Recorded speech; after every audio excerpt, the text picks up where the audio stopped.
Alexis sabe que no bromeo. Su perspicacia lo siente. Corrió el revólver y para que no me quedara una sola bala se las vació el televisor. Lo único que encontró estaba hablando el presidente para variar. Que no sé qué, que el peso de la ley. Fue lo último que dijo esta cotorra mojada y nunca más volvió a abrir su puerco pico en mi casa. Después, silencio. Silencio en mis noches calladas que están cantando las cigarras, arrullándome el oído con su eterna canción, que oyó Homero. Mayor error no pude cometer con la quiebra de ese televisor. Sin televisor Alexis se quedó más vacío que balón de fútbol sin patas que le den, lleno de aire. Y se dedicó a lo que le dictaba su instinto, a ver los últimos ojos, la última mirada del que ya nunca más. Las balas para recargar el revólver se las compró su servidor, que por él vive. Fui directamente a la policía y les dije, véndanmelas a mí, que soy decente. Aparte de unos cuantos libros que he escrito, no tengo prontuario. ¿Libros de qué? De gramática, mi cabo. Era un sargento. Este desconocimiento mío de las charreteras era vívida prueba de mi verdad, de mi inocencia, y me las vendió. Un paquetote pesado. Uy, vos sí sos un berraco, me dijo Alexis. Consigámonos una ametralladora. Niño, consigámonos, somos muchos. A mí no me incluyas. Pero ¿cómo no incluir en el amor? Los próximos muertos de Alexis fueron 3 soldados. Íbamos por el parque de Bolívar, el principal, cuando los vimos de lejos a una requisa. Si Alexis traía el fierro, lo mejor era desviarnos. ¿Y por qué? Hombre, niño, porque nos van a requisar y te lo van a quitar. ¿No ves que somos sospechosos? Me incluí en el somos por delicadeza. Aquí nadie sospecha de los viejos, que ya están probados. Atracadores viejos no lo hay. Unos con otros hace mucho que se mataron, pues si bien es cierto que perro no come perro, atracador sí atraca a atracador. Desviémonos, que no, y seguimos. Y claro, nos detuvieron. Más les valía no haber nacido. Tas, tas, tas. 3 tiros en las puras frentes y 3 soldados caídos tiesos. ¿Cuándo sacó Alexis el revólver? Ni alcancé a ver. Los soldados me iban a requisar a mí, ya que me metí en el charco al alborotar los tiburones para seguir con mi niño. Ya no siguieron, aunque en su ultimísimo instante en vida querían, ya no pudieron. Los muertos no requisan. De un tiro en la frente a cualquiera le borran la computadora. Era tan asombroso el suceso, tan imprevisto el suceso, que no sabía qué hacer. Alexis tampoco. Se quedó viendo los cadáveres como hipnotizado, mirándoles los ojos. Se me hace que lo mejor es que nos vamos yendo, niño, a almorzar. Aquí el almuerzo era a las 2, pero con este cambio de las costumbres se ha ido pasando para la 1:30. Alexis se guardó el revólver y seguimos caminando como si nada. Es lo mejor en estos casos, como si nada. Correr es malo. El que corre pierde la dignidad, se cae y lo agarran. Además, aquí desde hace mucho, pero mucho es mucho ya, nadie persigue ladrones. En mi niñez, recuerdo los transeúntes viles, amparados por la disqueley, solían correr tras el ladrón. Hoy nadie, el que lo alcance se muere y el alma colectiva, gregaria, ruin, la jauría cobarde y maricona ya lo sabe. Muchas ganas de perseguir, se queda quietecito y nada vio si quiere seguir viendo. Policías en torno no había y mejor para ellos. 3 tiros le quedaban a mi niño en el fierro para ponerles a otros tantos en la frente su cruz de ceniza. Para morir nacimos. Almorzamos sancocho, que es lo que se come aquí, y para abrir más el apetito, cada quien una pilsen. Y no es propaganda porque son muy malas, es la pura verdad. Una cerveza pilsen nos tomamos y yo pedí para el sancocho un limón, a todo le pongo. Y nos trae, señorita, unas servilletas, caramba. ¿O con qué cree que nos vamos a limpiar? Esta raza es tan mezquina, tan mal, que aquí las servilletas de papel las cortan en 8 para economizar. Ponen a los empleados cuando no hay clientes a cortarlas para que trabajen los hijueputas. Así es aquí. Me limpié con el papelito la boca y se me embarraron los dedos. ¿Y en lo sanitario? En los sanitarios, les voy a explicar a usted por qué es turista extranjero, no pueden poner papel higiénico porque se roban el rollo. Cuando inauguraron el aeropuerto nuevo de Medellín, que costó una millonada, un solo día lo pusieron y nunca más. Fue la multitud novelera con sus niños a conocerlo y se robaron hasta los sanitarios. Ah, y los maleteros, o sea, los que cargan las maletas, son los que inician los robos. Que ese man que vaya trae un fajo de billetes y 2 maletadas de contrabando. En cualquiera de las 3 bajadas del aeropuerto de Medellín lo bajan. La otra vez, cuando volvía de Suiza, vi a un cristiano bajando a pie por una de esas carreteras como si anduviera en Grecia en una playa nudista, o sea, como Dios lo echó al mundo a funcionar. Mi taxista no lo quiso recoger, no fuera a hacer un cancho para robarle el taxi. Y yo convencido de que los taxistas eran los atracadores, no señor, o sí señor, aquí la vida humana no vale nada. ¿Y por qué habría de valer? Si somos 5,000 millones, camino de 6. Imprímalos en billetes a ver qué quedan valiendo. Cuando hay un 5, digamos 6, con 9 ceros a la derecha, uno es un 0 a la izquierda. Vale más un mono tití, de los que quedan pocos y son muy bravos. Nada somos, parcerito, nada hacemos. Curémonos de este afán protagónico y recordemos que aquí nada hay más efímero que el muerto de ayer. ¿Quién sabe de los 3 soldaditos del parque que dizque nos iban a requisar? No salieron ni en el colombiano, y el que no sale en el colombiano es porque sigue vivo o está muerto. Y parcerito que es aquel a quien uno quiere aunque no se lo diga, aunque él bien que lo sabe. Sutilezas de las comunas, pues. La fugosidad de la vida humana a mí no me inquieta la fugacidad de la muerte. Esta prisa que tienen aquí para olvidar. El muerto más importante lo borra el siguiente partido de fútbol. Así de partido en partido se está liquidando la memoria de cierto candidato a la presidencia liberal, muy importante, que hubo aquí que tumbaron a bala de una tarima unos sicarios al anochecer, bajo unas luces dramáticas y ante 20,000 copartidarios partidarios suyos en manifestación con banderas rojas. Ese día puso el país el grito en el cielo y se rasgaba las vestiduras. Y al día siguiente, ¡gol! Los goles atruenan el cielo de Medellín y después tiran petardos o papeletas y voladores. Y uno no sabe si es de gusto o si son las mismas balas de anoche. Se oyen tiros en la oscuridad por aquí y por allá y uno antes de volverse a dormir se pregunta, ¿a quién habrán sacado ya de la fiesta? Después usted vuelve a las ondas alfa, beta, gamma del sueño arrollado por los tiros. Dormirse con tiroteo es mejor que con aguacero. Se siente uno tan protegido en su cama. Y yo con Alexis, mi amor. Alexis duerme abrazado a mí con su truza y nada, pero nada. Nada le perturba el sueño. Desconoce la preocupación metafísica. Mire, parcero, no somos nada. Somos una pesadilla de Dios que es loco. Cuando mataron al candidato que dije yo estaba en Suiza, en un hotel con lago y televisor. Columbian, dijeron en el televisor, y el corazón me dio un vuelco. Estaban pasando la manifestación de los 20.000 en el pueblito de la Sabana y el tiroteo. Cayó el muñeco con su afán protagónico. Muerto logró lo que quiso en vida. La tumbada de la tarima le dio vuelta al mundo e hizo resonar el nombre de la patria. Me sentí tan, pero tan orgulloso de Colombia. Ustedes, le dije a los suizos, prácticamente están muertos. Reparen en esas imágenes que ven. Eso es vida, pura vida. El próximo muertico de Alexis resultó siendo un transeúnte grosero. Un muchachote fornido, soberbio, malo, que es lo que es esta raza altanera. Por Junín, sin querer, nos tropezamos con él. Aprendan a caminar, maricas, nos dijo. ¿O es que no ven? Yo, la verdad, veo poco. Veo a Alexis mucho. O si no, como esa puntería. Pero esta vez, para variar, bordando sobre el mismo tema, su consabida sonata no le chantó el pepazo en la frente, no, en la boca, en la sucia boca por donde maldijo. Y así, ¿quién lo iba a creer? La última palabra que dijo el vivo fue ven. Como pueden ver volviendo a ver su frase, nunca más vio. A estos muertos se les quedan los ojos abiertos sin ver. Y ojos que no ven, aunque uno los vea, no son ojos, como atinadamente observó el poeta Machado, el profundo. Cuando el incidente íbamos para la Candelaria y para la Candelaria seguimos, sin más preámbulos en el tropel. Esta iglesia es la más hermosa de Medellín, que tiene 150 y que las conozco yo. 100 con Alexis, esperando a veces horas enteras a que las abran. Pero la Candelaria nunca la cierran. Tiene la entrada en la nave izquierda un señor caído de un dramatismo hermoso, doloroso, alumbrado siempre por veladoras. 20, 30, 40 llamitas rojas, efímeras, palpitando, temblando, titilando rumbo a la eternidad de Dios. Dios aquí sí se siente y el alma de Medellín que mientras yo viva no muere, que va fluyendo por esta frase mía con los 100 y tantos gobernadores que tuvo Antioquia a tropezones como don Pedro Justo Berrió, quien sigue afuera en su parque en su estatua, bombardeado por las traviesas e irreverentes palomas que lo abanican y demás. O como don Recaredo de Villa, a quien apuesto usted no ha oído ni mencionar. Yo sí, lo conozco. Yo sé más de Medellín que Balzac de París. Y no lo invento, me estoy muriendo con él. ¿Estuvo bien este último cascado de Alexis, el transeúnte boquisucio? Claro que sí, yo lo apruebo. Hay que enseñarle a esta gentuza alzada de la tolerancia. Hay que erradicar el odio. ¿Cómo es eso de que porque uno se tropieza con otro en una calle atestada, le van soltando semejantes vulgaridades? No es la palabra en sí, porque los maricas son buenos en esta explosión demográfica. Es su carga de odio. Cuestión, pues, de semántica, como diría nuestro presidente Barco, el inteligente que nos gobernó 4 años con el mal de Alzheimer y le declaró la guerra al narcotráfico y en plena guerra se le olvidó. ¿Contra quién es que estamos peleando?, preguntó, y se acomodó la caja de dientes, o sea, la dentadura postiza. Contra los narcos, presidente, le respondió el doctor Montoya, su secretario y memoria. Ah, fue todo lo que contestó con esa sabiduría suya. El que no sea capaz de convivir, que se vaya a Venezuela, a Ultratumba, a Marte, a donde sea. Sí, niño, esta vez sí me parece bien lo que hiciste. Aunque de mal genio en mal genio, de grosero en grosero, vamos acabando con Medellín. Hay que desocupar a Antioquia de antioqueños malos y repoblarla de antioqueños buenos. Así sea un contrasentido ontológico. Pero retomando el hilo perdido del discurso, el hilo de Machado y sus meditaciones trascendentales sobre el ojo, volvamos a los del muerto para preguntarnos, ¿por qué será que no lo cierran?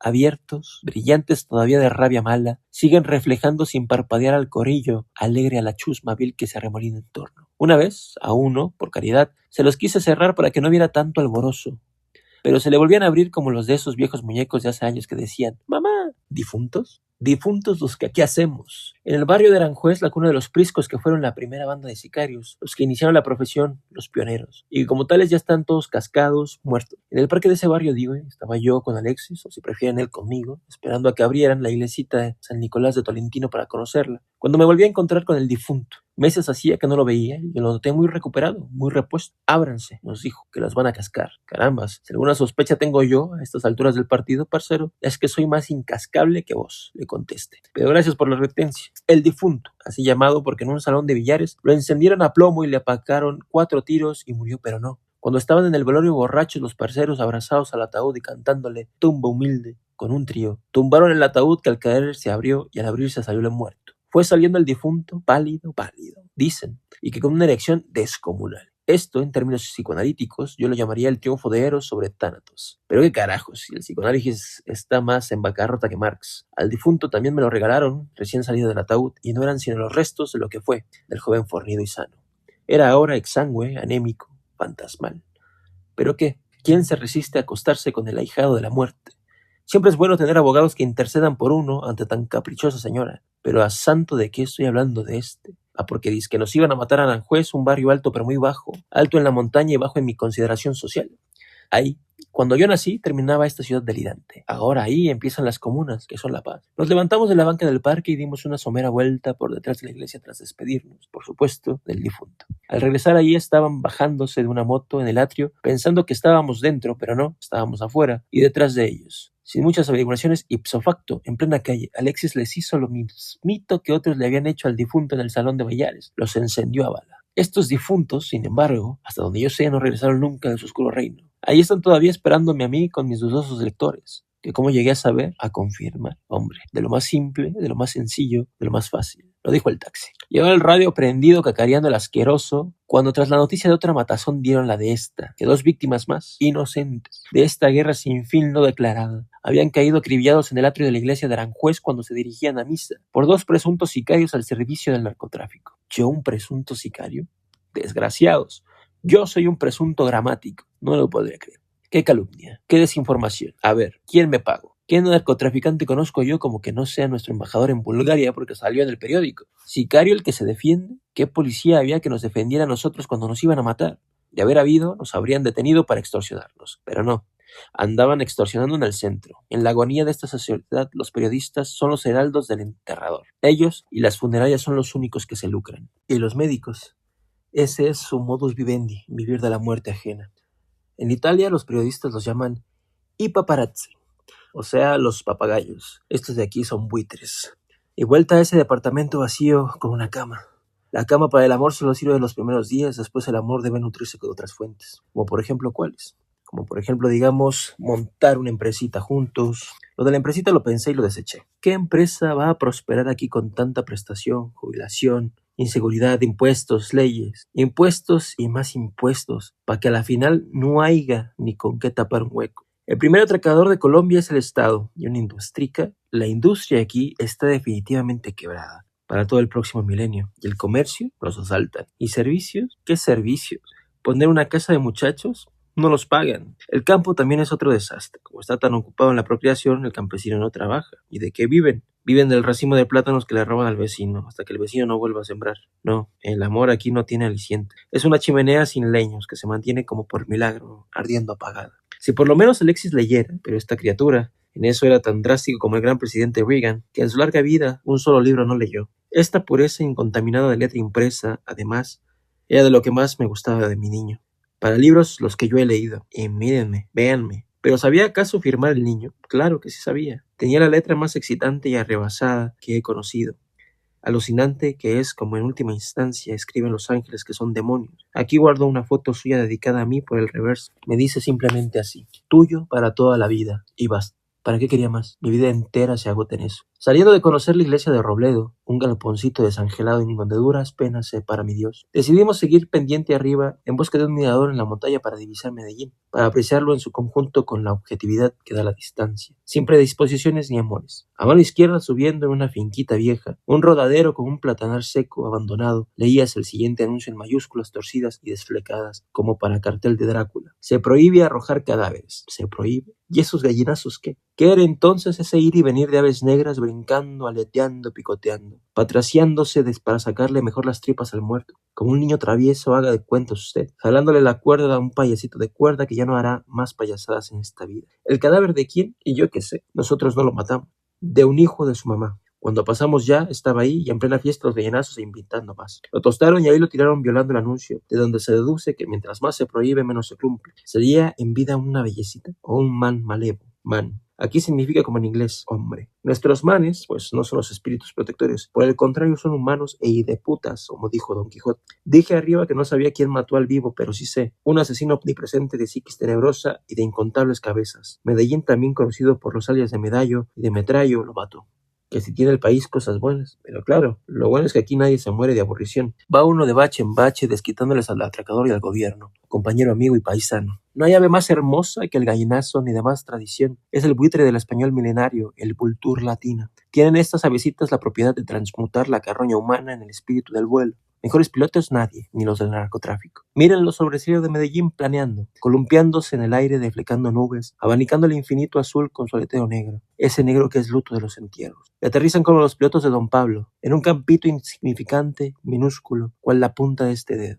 Me gustaría terminar así, le dije a Alexis, comido por esas aves para después salir volando. A mí que no me metan en camisa de ataúd por la fuerza, que me tiren a uno de esos botaderos de cadáveres con platanar y prohibición expresa, escrita, para violarla, que es como he vivido y como lo dispongo aquí. Desde el morro del pan de azúcar hasta el picacho vuelan las gallinazos con sus plumas negras, con sus almas limpias sobre el valle, y son, como van las cosas, la mejor prueba que tengo de la existencia de Dios. En tanto, mientras llamamos a este a pedirle cuentas, sigamos ajustándoselas a nuestros paisanos de aquí abajo. Después de los dos sicarios de Aranjuez con moto, ¿quién siguió? ¿Siguió la empleada grosera o el taxista altanero? Aquí sí ya no sé, con esta memoria cansada se me empiezan a embrollar los muertos. Para Funes, el morioso nuestro expresidente Barco, como el orden de los factores no altera el producto, que pase primero el taxista altanero. Sucedieron así las cosas frente a la antigua estación del ferrocarril de Antioquia, ya desmantelado porque se robaron los rieles. Tomamos un taxi entre buses atestados, pues para variar, llevaba el taxista el radio prendido, tocando vallenatos, que son una carraca con raspa y que no soporta mi delicado oído. Bájele al radio, señor, por favor, le pidió su servidor con la suavidad que lo caracteriza. ¿Qué hizo el ofendido? Le subió el volumen a lo que daba, a todo taco. Entonces pare, que nos vamos a bajar, le dije.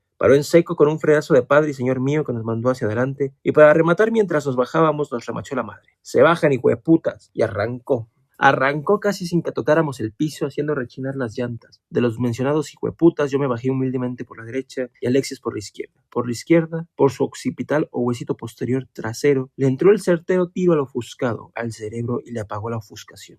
Ya no tuvo que ver más con pasajeros impertinentes el taxista. Se licenció de trabajar, lo licenció la muerte. La muerte, la justiciera, la mejor patrona, lo jubiló. Con el impulso que llevaba el taxi por la rabia, más el que le añadió el tiro, se siguió hasta ir a dar contra un poste a explotar, mas no sin antes llevarse en su carrera loca hacia el otro toldo a una señora embarazada y con 2 niñitos, la cual ya no tuvo más, truncando hacia así la que prometía ser una larga carrera de maternidad. ¡Qué espléndida explosión! Las llamas abrazaron el vehículo malhechor, pero Alexis y yo tuvimos tiempo de acercarnos a ver cómo ardía el muñeco. De lo más de bien, como dicen aquí, con este idioma tan expresivo. ¡Una soda para apagarlo!, pedía a gritos un transeúnte imbécil. ¿Y de dónde vamos a sacar una soda, hombre? ¿Acaso somos James Bond que lleva todo lo que se necesita encima? Déjelo que se acabe de quemar para que ya no sufra. 35,000 taxis había en Medellín, quedaban 34,999. Y llegado aquí, se me quitó el sombrero ante el expresidente Barco. Tenía razón, todo el problema de Colombia es una cuestión de semántica. Vamos a ver, hijo de puta, aquí significa mucho o no significa nada. ¿Qué frío tan hijueputa, por ejemplo? Quiere decir que frío tan intenso. Es un tipo de una inteligencia la hijueputa, quiere decir muy inteligente. Pero hijueputas a secas, como nos dijo ese desgraciado, eso sí es otra cosa. Es el veneno que te escupe la serpiente, y a las serpientes venenosas hay que quebrarles la cabeza, o ellas o uno. Así lo dispuso mi Dios. Muerta la serpiente, seguimos con Eva. La empleada de la cafetería murió de un tiro en la boca. Cuando nos tiró el café la delicada, porque le pedimos una servilleta entera y no esos triangulitos de papel minúsculos con los que no se limpia ni la trompa a una hormiga, Alexis lo primero que se le ocurrió fue la boca, y por la boca se despachó a la maldita. Guardó su juguete y salimos de la cafetería como si tales, limpiándonos satisfechos con un palillo los dientes. Aquí se come muy bien, hay que volver. Como usted comprenderá, nunca volvimos. Eso de que se vuelve al sitio son pendejadas de Dostoyevsky. ¿Volvería él cuando mató a la vieja? Yo no. ¿Para qué? Habiendo tanta cafetería en Medellín y tan atentas.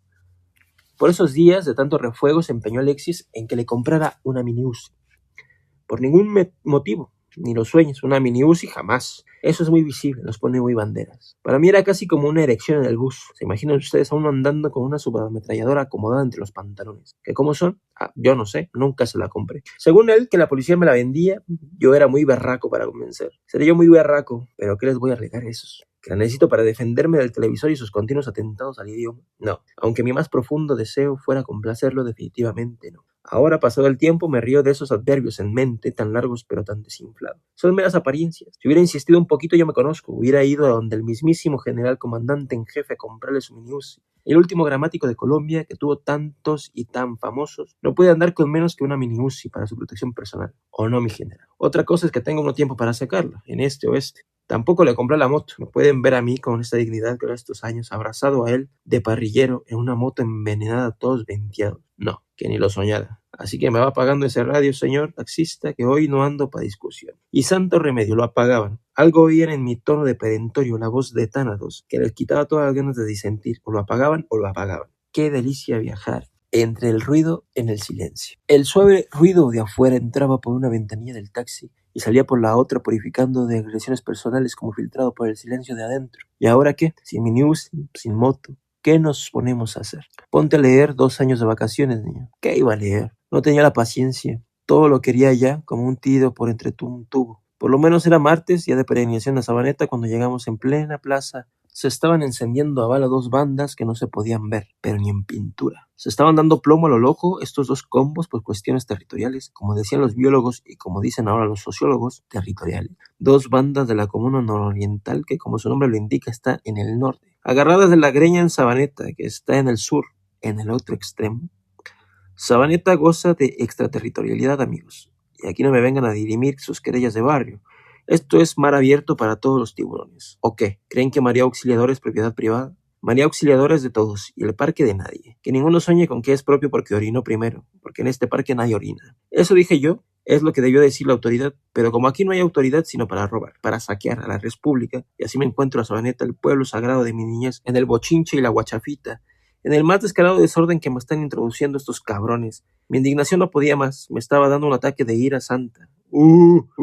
Aullaba una ambulancia con su letrero de ambulancia escrito al revés, para que uno tenga que leerlo patas arriba dando la vuelta. Paraba en seco y se bajaban 2 camilleros a recoger a los muertos. 2, 3, 4. ¿Esto es la guerra de Bosnia y Herzegovina o qué? ¿Una masacre? Y aquí otro ejemplo de hiperbólico que se nos ha vuelto el idioma en manos de los comunicadores sociales. ¿Una masacre de 4? Eso es puro desinflamiento semántico. Masacres las de ahora tiempos, cuando los conservadores decapitaban de 1 a 100 liberales y viceversa. 100 cadáveres sin cabeza y descalzos porque el campesino de entonces no usaba zapatos. Esas sí son masacres. Ustedes, muchachitos de hoy en día, no han visto nada. Les está tocando muy bueno. Masacre. 33 millones de colombianos no caben en toda la vastedad de los infiernos. Hay que dejar un espacio prudente entre 2 de ellos para que no se maten. Digamos una cuadra de suerte que si no pueden ver por lo menos se divisen. Pero miren qué hacinamientos. 1,5 millones en las comunas de Medellín, encaramados en las laderas de las montañas como las cabras, reproduciéndose como las ratas.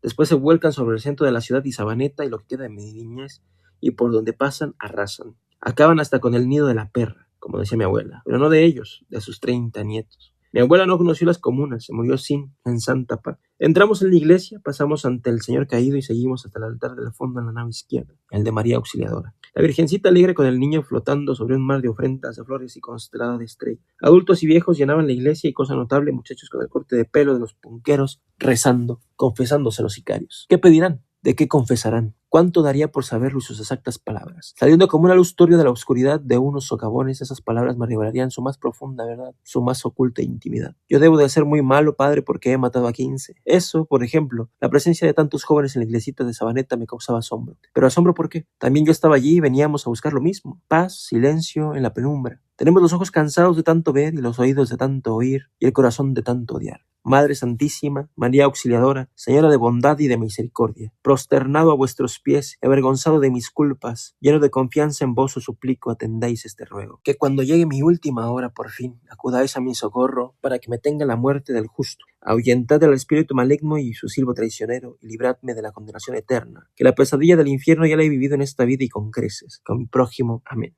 A ver, ustedes que dicen que son tan buenos católicos, ¿me sabrán decir en qué iglesia de Medellín está San Pedro Claver? En la de la Sagrada Familia no, en la de Carmelo no, en la del Rosario no, en la del Calvario tampoco. ¿Dónde pues? En la iglesia de San Ignacio, en la nave derecha. ¿Y en dónde está el Beato de Colombier? En la de la Asunción, en la de la Visitación, en la de Cristo Rey. En la de Jesús Obrero, no, y tampoco. En ninguna de esas está. Está también en la de San Ignacio, en el altar mayor al lado de este. ¿Y saben por lo menos en cuál está San Cayetano? Pues sepan, por si no lo saben, que en la de San Cayetano, como San Blas en la de San Blas y San Bernardo en la de San Bernardo. 150 iglesias tiene Medellín mal contadas, casi como cantinas, una exageración, y descontando las de las comunas a las que solo sube mi Dios con escolta, las conozco todas. Todas. A todas he ido a buscarlo. Por lo general están cerradas y tienen los relojes parados a las horas más dispares, como los del apartamento de mi amigo José Antonio, donde conocí a Alexis. Relojes que son corazones muertos sin su tic-tac. Ha de saber Dios que todo lo ve, lo oye y lo entiende, que en su Basílica Mayor, nuestra catedral metropolitana, en las bancas de atrás se venden los muchachos y los travestis. Se comercia en armas y en drogas y se fuma marihuana. Por eso cuando está abierta suele haber un policía vigilando. Pregúntenle a ver si inventan. ¿Y Cristo dónde está? El puritano rabioso que sacó a fuete a los mercaderes del templo. ¿Es que la cruz lo curó de rabietas y ya no ve ni oye ni huele? Al olor sacrosanto del incienso se mezcla el de la marihuana, la que sopla desde afuera, desde el atrio o la que se fuma adentro. La mezcla te produce cierta religiosa alucinación y ves o no ves a Dios, dependiendo de quién seas. Hace años que no veía esta catedral a oficio de difuntos a rezar por Medellín y su muerte, pero ahora Alexis, mi niño, me acompaña. He dejado de ser uno y somos dos, uno solo inseparable en dos personas distintas. Es mi nueva teología de la dualidad, opuesta a la de la Trinidad, dos personas que son las que se necesitan para el amor, tres y empieza a ser orgía. Viniendo de la catedral en el Parque de Bolívar, donde Junín desemboca en ese centro comercial de ladrillo que construyeron sobre el sitio mismo en que se levantaban siglos arqueológicamente las dos cantinas de mi juventud, el Metropol y el Miami. Ahí presenciamos la escena. Un camincito sucio y grosero insultaba llorando a un policía. Gonorrea, le decía. ¿Por qué me pegaste, gonorrea? Y tres de los espectadores del corrillo defendiéndolo. Son esos defensores de los derechos humanos, o sea, de los delincuentes, que aquí surgen por todas partes espontáneamente para sumársele al defensor del pueblo, que instituyó la nueva constitución que convocó el bobo marica. Yo no sé por qué le pegaría al policía y se le pegó, pero la palabra en boca de ese niño era la más cargada de rencor y de odio que he oído en mi vida. Y mire que he vivido. Gonorrea, el infierno entero concentrado en un taco de dinamita. Si este hijo de putica, pensé yo, se comporta así de alzado con la autoridad a los 7 años, ¿qué va a hacer cuando crezca? Este es el que me va a matar. Pero no, mi señora muerte tenía dispuesto para esta criaturita otra cosa esa tarde. El policía, uno de esos jovencitos bachilleres que están reclutando ahora para lanzarlos, sin armas y atados de manos por las alcahueterías de la ley, al foso de los leones, no sabía qué hacer, qué decir. Y los tres defensores enfurecidos abogando por el minúsculo delincuente y cacareando amparados desde la valentía cobarde de la turbamulta. Que dizque si fuera necesario, del dizque hacerse a matar, que dizque si fuera necesario, del que no tenía armas. Pues se hicieron, pero del que sí. Sacó el ángel exterminador su espada de fuego, su tote, su fierro, su juguete, y de un relámpago para cada uno en la frente los fulminó. ¿A los 3? No, bobito, a los 4. Al gamincito también, claro que sí, por supuesto. No faltaba más, hombre.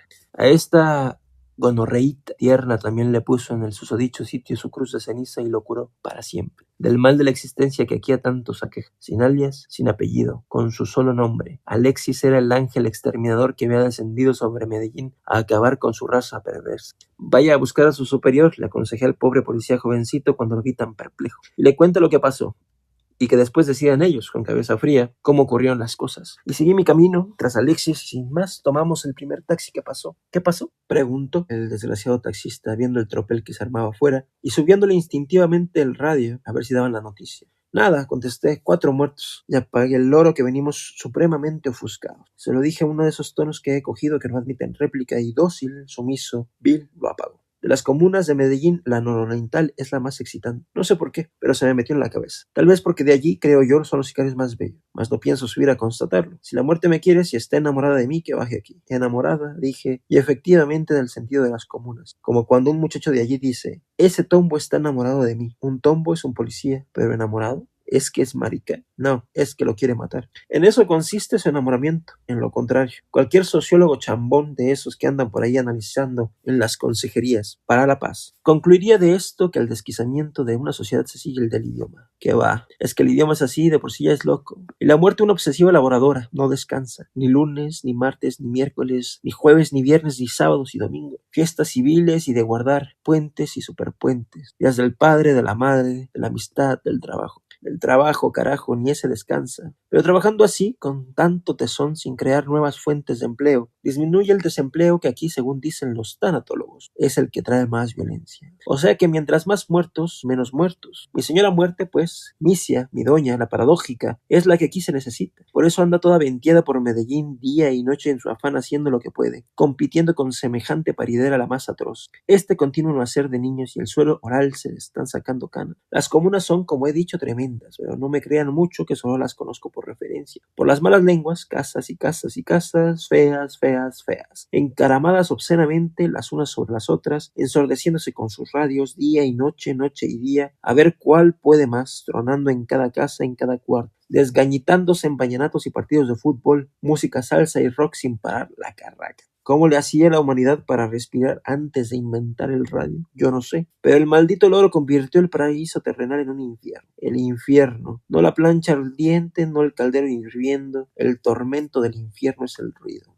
El ruido es la quemazón de las almas. Cada comuna está dividida en varios barrios y cada barrio repartido en varias bandas, 5, 10, 15 muchachos que forman una jauría que por donde orina nadie pasa. Es la tan mentada territorialidad de las pandillas que se estaba decidiendo la otra tarde en Sabaneta. Por razones territoriales, un muchacho de un barrio no puede transitar por las calles de otro. Eso sería un insulto insufrible a la propiedad que aquí es sagrada. Tanto, pero tanto que en este país del corazón de Jesús por unos tenis uno mata o se hace matar. Por unos tenis apestosos estamos dispuestos a irnos a averiguar a qué huele la eternidad. Yo digo que perfume neutro, pero no nos desviemos de las comunas de aquí abajo y sigamos subiendo. Viendo, ojos secretos nos espían por las rendijas. ¿Quiénes seremos? ¿Qué querremos? ¿A qué vendremos? ¿Seremos sicarios contratados o vendremos a contratar sicarios? Asolados por las bandas se ven aquí y allá negocitos entre rejas. Una venta, por ejemplo, de aguardiente o un granero con su extenso surtido de 4 plátanos, 4 yucas y unos limones podridos. Los limones de Colombia son una vergüenza, no se dan. El musgo de la humedad los asfixia. Aquí nunca tendremos limones buenos, ni cine. Al que le da por filmar le roban las cámaras, ¿no? ¿Qué película no te harías para Colombia y la eternidad que nos lleva la palma de oro del Festival de Cannes? Por estas callejuelas empinadas, por estas escalinatas de cemento que van subiendo lentamente, cansadamente, dolorosamente rumbo al cielo que no es nuestro, ascendiendo de escalón en escalón y los escalones tallados en las laderas de la montaña, en su tierra amarilla y yerma, en el mismo barro de que hizo Dios al hombre su juguete,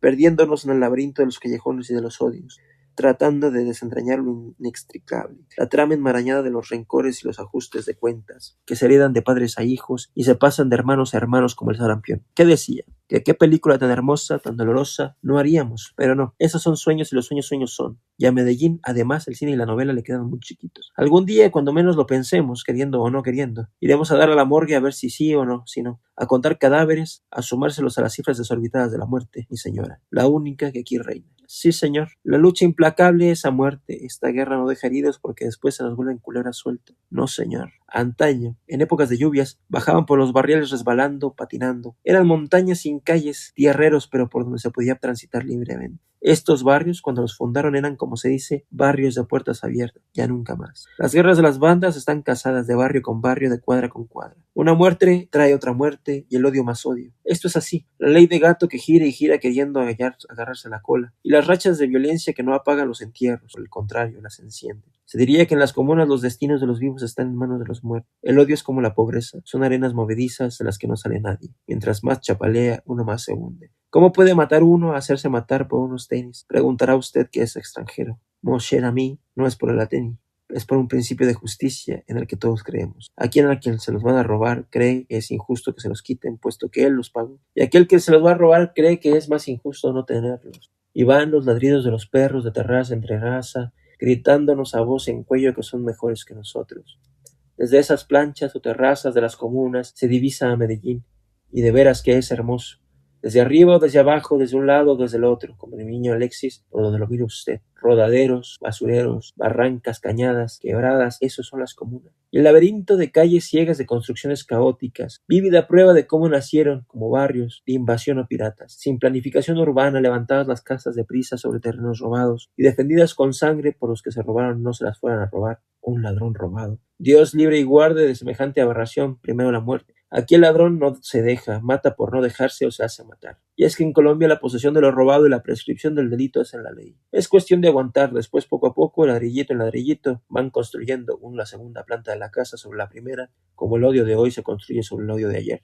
Parados en una esquina de las comunas, los sobrevivientes de las bandas esperan a ver quién viene a contratarlos o a ver qué pasa. Ni nadie viene ni nada pasa. Eso era antes, en los buenos tiempos, cuando el narcotráfico les encendía las ilusiones. No sueñen más, muchachos, que esos tiempos, como todo, ya pasaron. ¿O qué? ¿También se creyeron ustedes eternos porque se estaban muriendo rápido? Parchados en una esquina de las comunas viendo correr las horas desde una encrucijada del tiempo. Los muchachos de las antiguas bandas hoy son fantasmas de lo que fueron, sin pasado, sin presente, sin futuro. La realidad no es la realidad en las barriadas de las montañas que circundan a Medellín. Es un sueño de bazuco. En tanto la muerte sigue subiendo, bajando incansable por esas calles empinadas. Solo nuestra fe católica más nuestra vocación reproductora la pueden contrarrestar un poco. Si de las comunas, la que más me gusta es la nororiental, los residentes de Colombia, el que prefiero es Bar. Por sobre el terror unánime cuando plumas y lenguas callaban y culos temblaban, la declaró la guerra al narcotráfico. Él la declaró aunque la perdimos nosotros, pero bueno. Por su lucidez, por su memoria, por su inteligencia y valor, vaya aquí este recuerdo. Pensando que todavía era ministro del presidente Valencia, que gobernó 20 y tantos años atrás, le expresaba lo siguiente al doctor Montoya, su secretario, el suyo.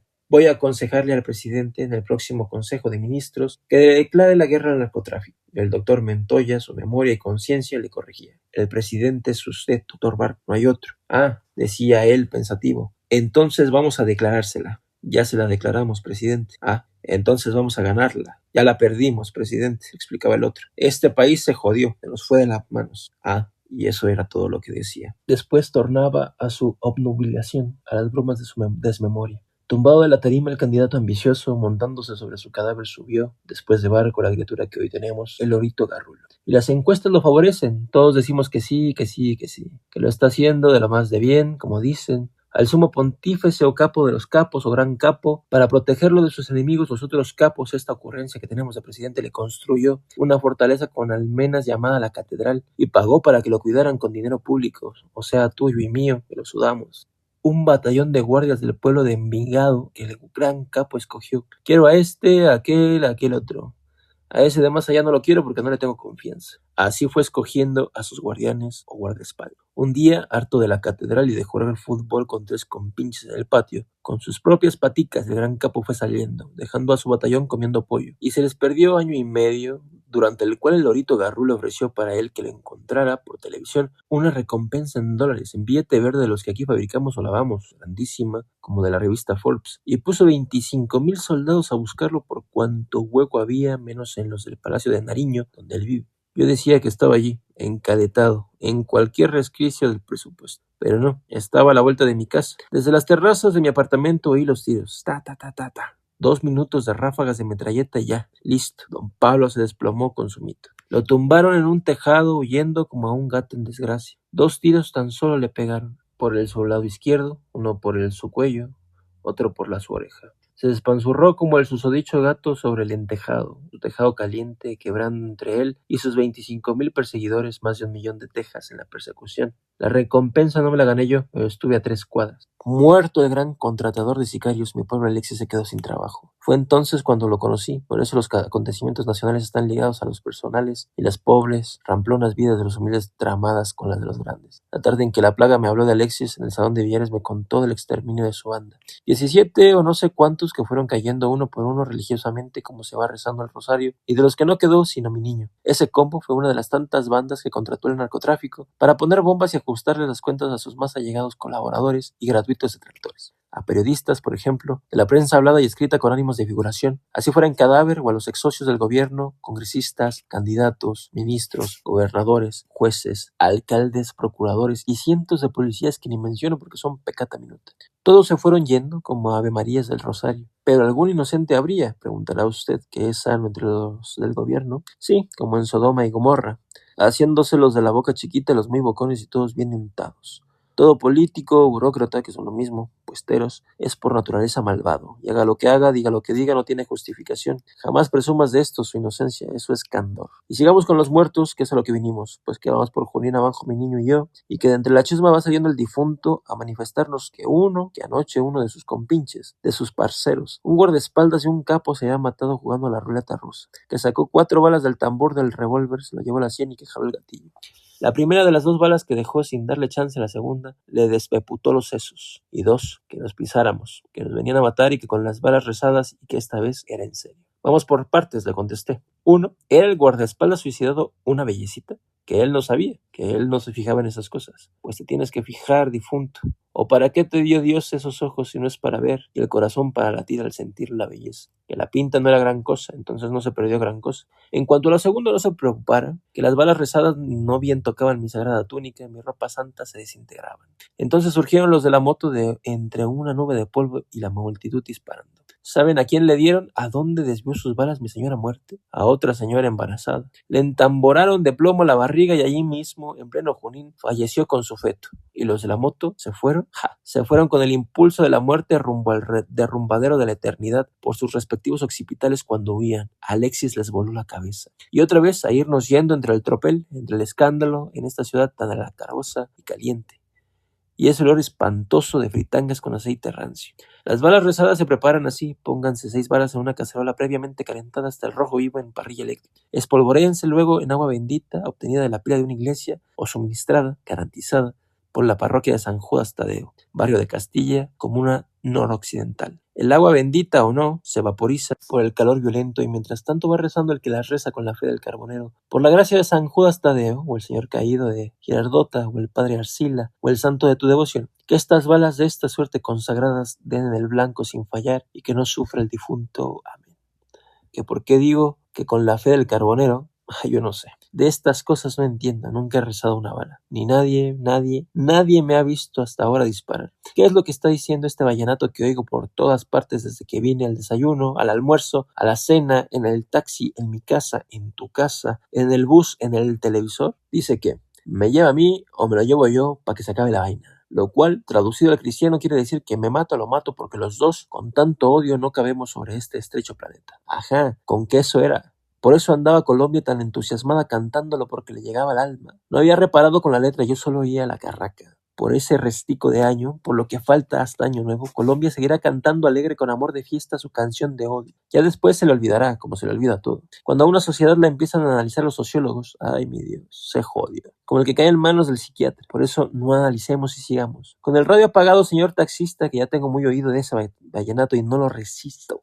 Nos bajamos en el Parque de Bolívar, en el corazón del Matadero, y seguimos hacia la avenida, la playa, por entre la chusma y los puestos callejeros caminando para calibrar el desastre. Las aceras, invadidas de puestos de baratijas que impedían transitar, los teléfonos públicos destrozados, el centro devastado, la universidad arrasada, sus paredes profanadas con consignas de odio, reivindicando los derechos del pueblo, el vandalismo por donde quiera y la horda humana, gente y más gente y más gente, y como si fuéramos pocos, de tanto en tanto una vieja preñada, una de estas putas perras paridoras que pululan por todas partes con sus impúdicas barrigas en la impunidad más monstruosa.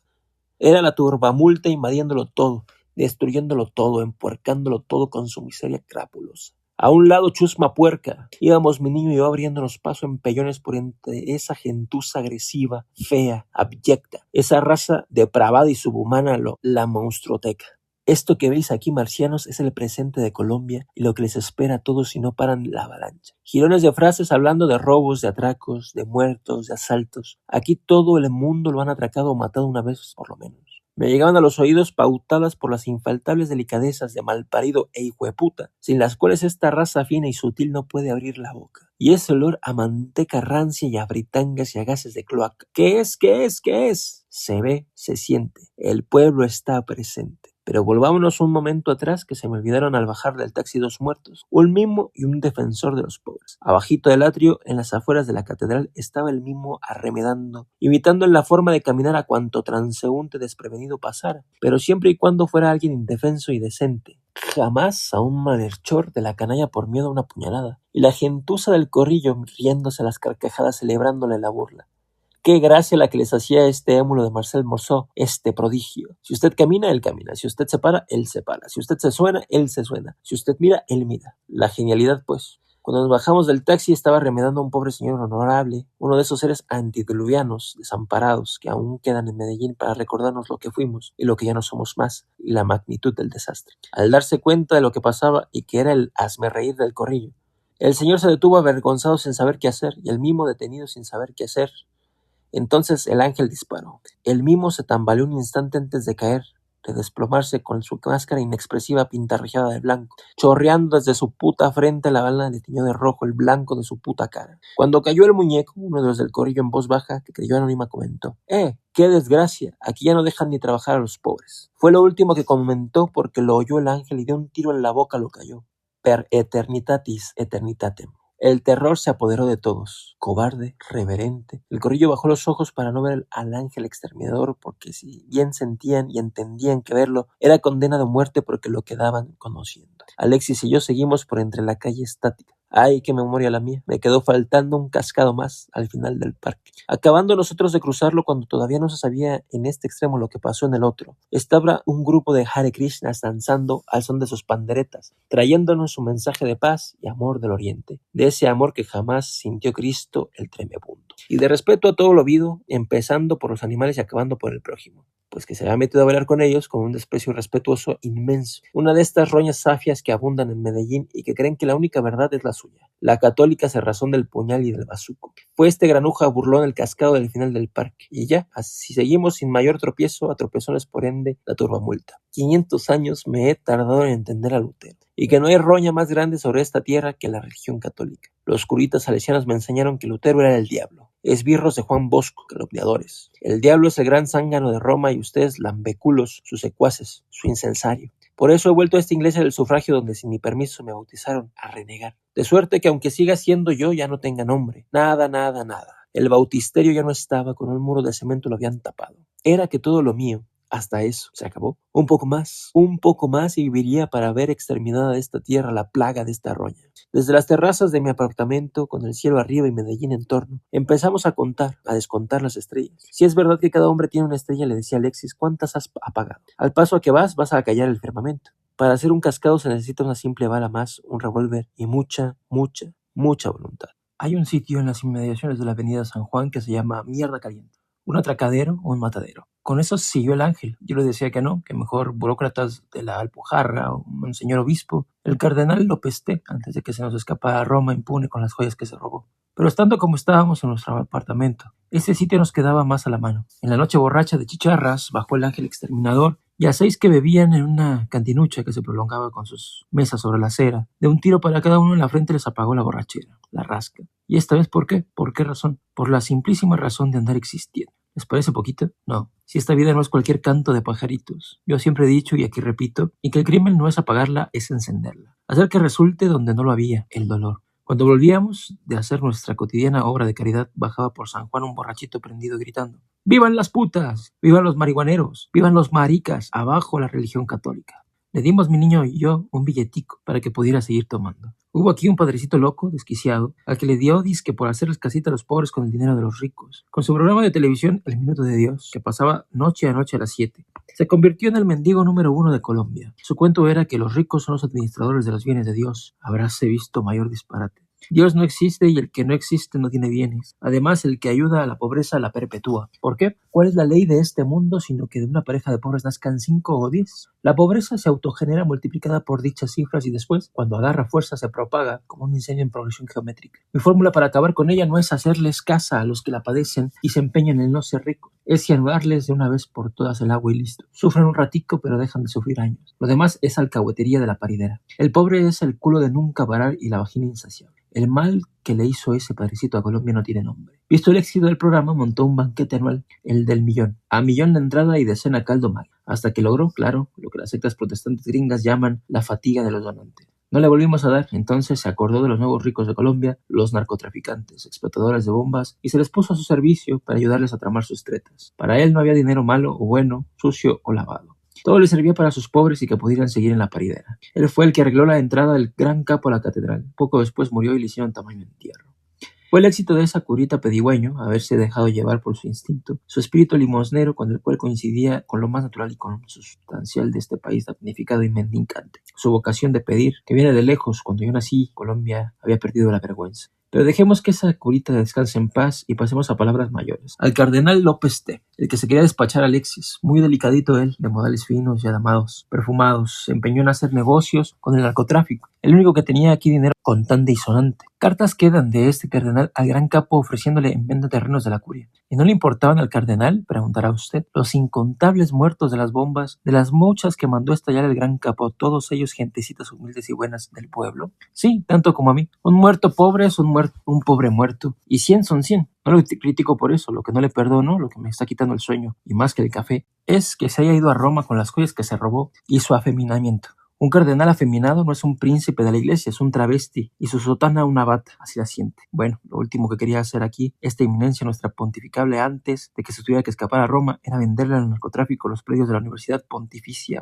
Bolivariana, que no era suya, pero que valen una millonada para comprárselos en joya. Más joyas para él. Yo me lo imaginaba poniéndoselas a un espejo de cristal de roca renacentista para irse luego a divisar, todo enjollado, a la ciudad santa desde Villaborghés, a ver volar palomas sobre las cúpulas y entre esas palomas el Espíritu Santo. Él allá disfrutando de semejante espectáculo y yo aquí viendo volar gallinazos sobre los botaderos de cadáveres. No podía dormir de la indignación, no podía conciliar el sueño, no se podía pegar un ojo. Desde un punto de vista estrictamente religioso, para acabar con este espinoso tema, yo prefiero a un cardenal cínico perfumado en cardenal humilde, maloliente que huela a rayos, que huela a diablos. No sé por qué, pero López, con perdón de ustedes, si así se llaman, me suena a ratero cínico. Es que aquí hay tantos López M, López C, López T, etcétera, etcétera. A veces los unos son los hijos de los otros, pero no siempre, porque también en ocasiones, por guardar el celibato, hay López que se van a Roma a casarse con el primer guardia suizo que encuentran. López me sugiere un zorro o una comadreja que se escapa por entre los matorrales con su presa, la gallina que se robó. No es culpa mía, es cuestión de semántica. ¿Qué culpa tengo yo si los apellidos me sugieren cosas? Zorros voraces, después impunes, todos despatarrados. Se van los López a banquetearse la gallina y a rascarse las pelotas. Ya ni se ríen, todo tesoro público que les entra en sus bolsillos sin fondo se les hace cosa natural. El próximo muerto de Alexis fue un vivo en el cementerio de San Pedro, donde yacen descansando todas las notabilidades de Antioquia, menos yo. El vivo muerto era el joven guardián de una tumba, y la tumba un mausoleo discoteca con casetera sonando a todas horas para entretener en su vacío eterno, esencial, a una temible familia de sicarios allí enterrada, cuyos miembros fueron cayendo uno por uno tras otro, sacrificados, según rezaban sus lápidas, pero sin decir por qué causa, por la blanca causa de la coca, encerrada entre rejas para que no se la robaran en un descuido de su guardián, por ejemplo cuando iba al baño.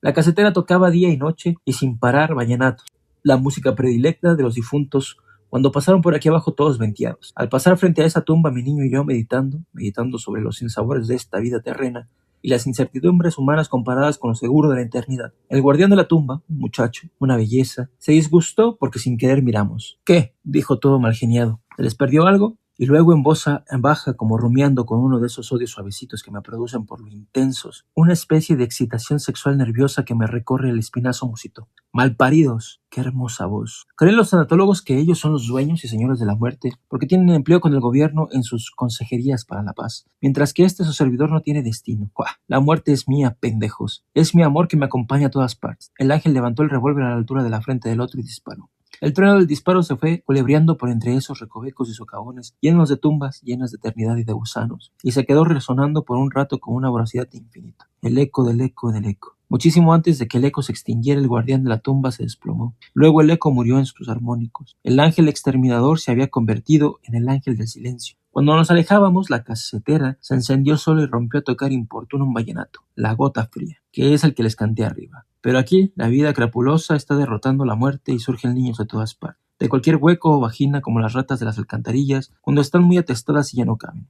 En las afueras del cementerio, cuando salíamos y Alexis recargaba su juguete, dos de esos inocentes recién paridos, como de 8 o 10 años, se estaban dando trompadas de lo lindo asusados por un corrillo de adultos y otros niños, bajo el calor embrutecido del sol del trópico. Dale que dale, con sus caritas encendidas por la rabia, sudorosas, sudando ese odio que aquí se estila y que no tiene sobre la vasta tierra parangón. Como la única forma de acabar con un incendio es apagándolo. De 6 tiros el ángel lo apagó. 6 cayeron, uno por cada tiro. 6 que eran los que tenía el temblor del tote. 4 de los espectadores y managers y los 2 promisorios pugiles.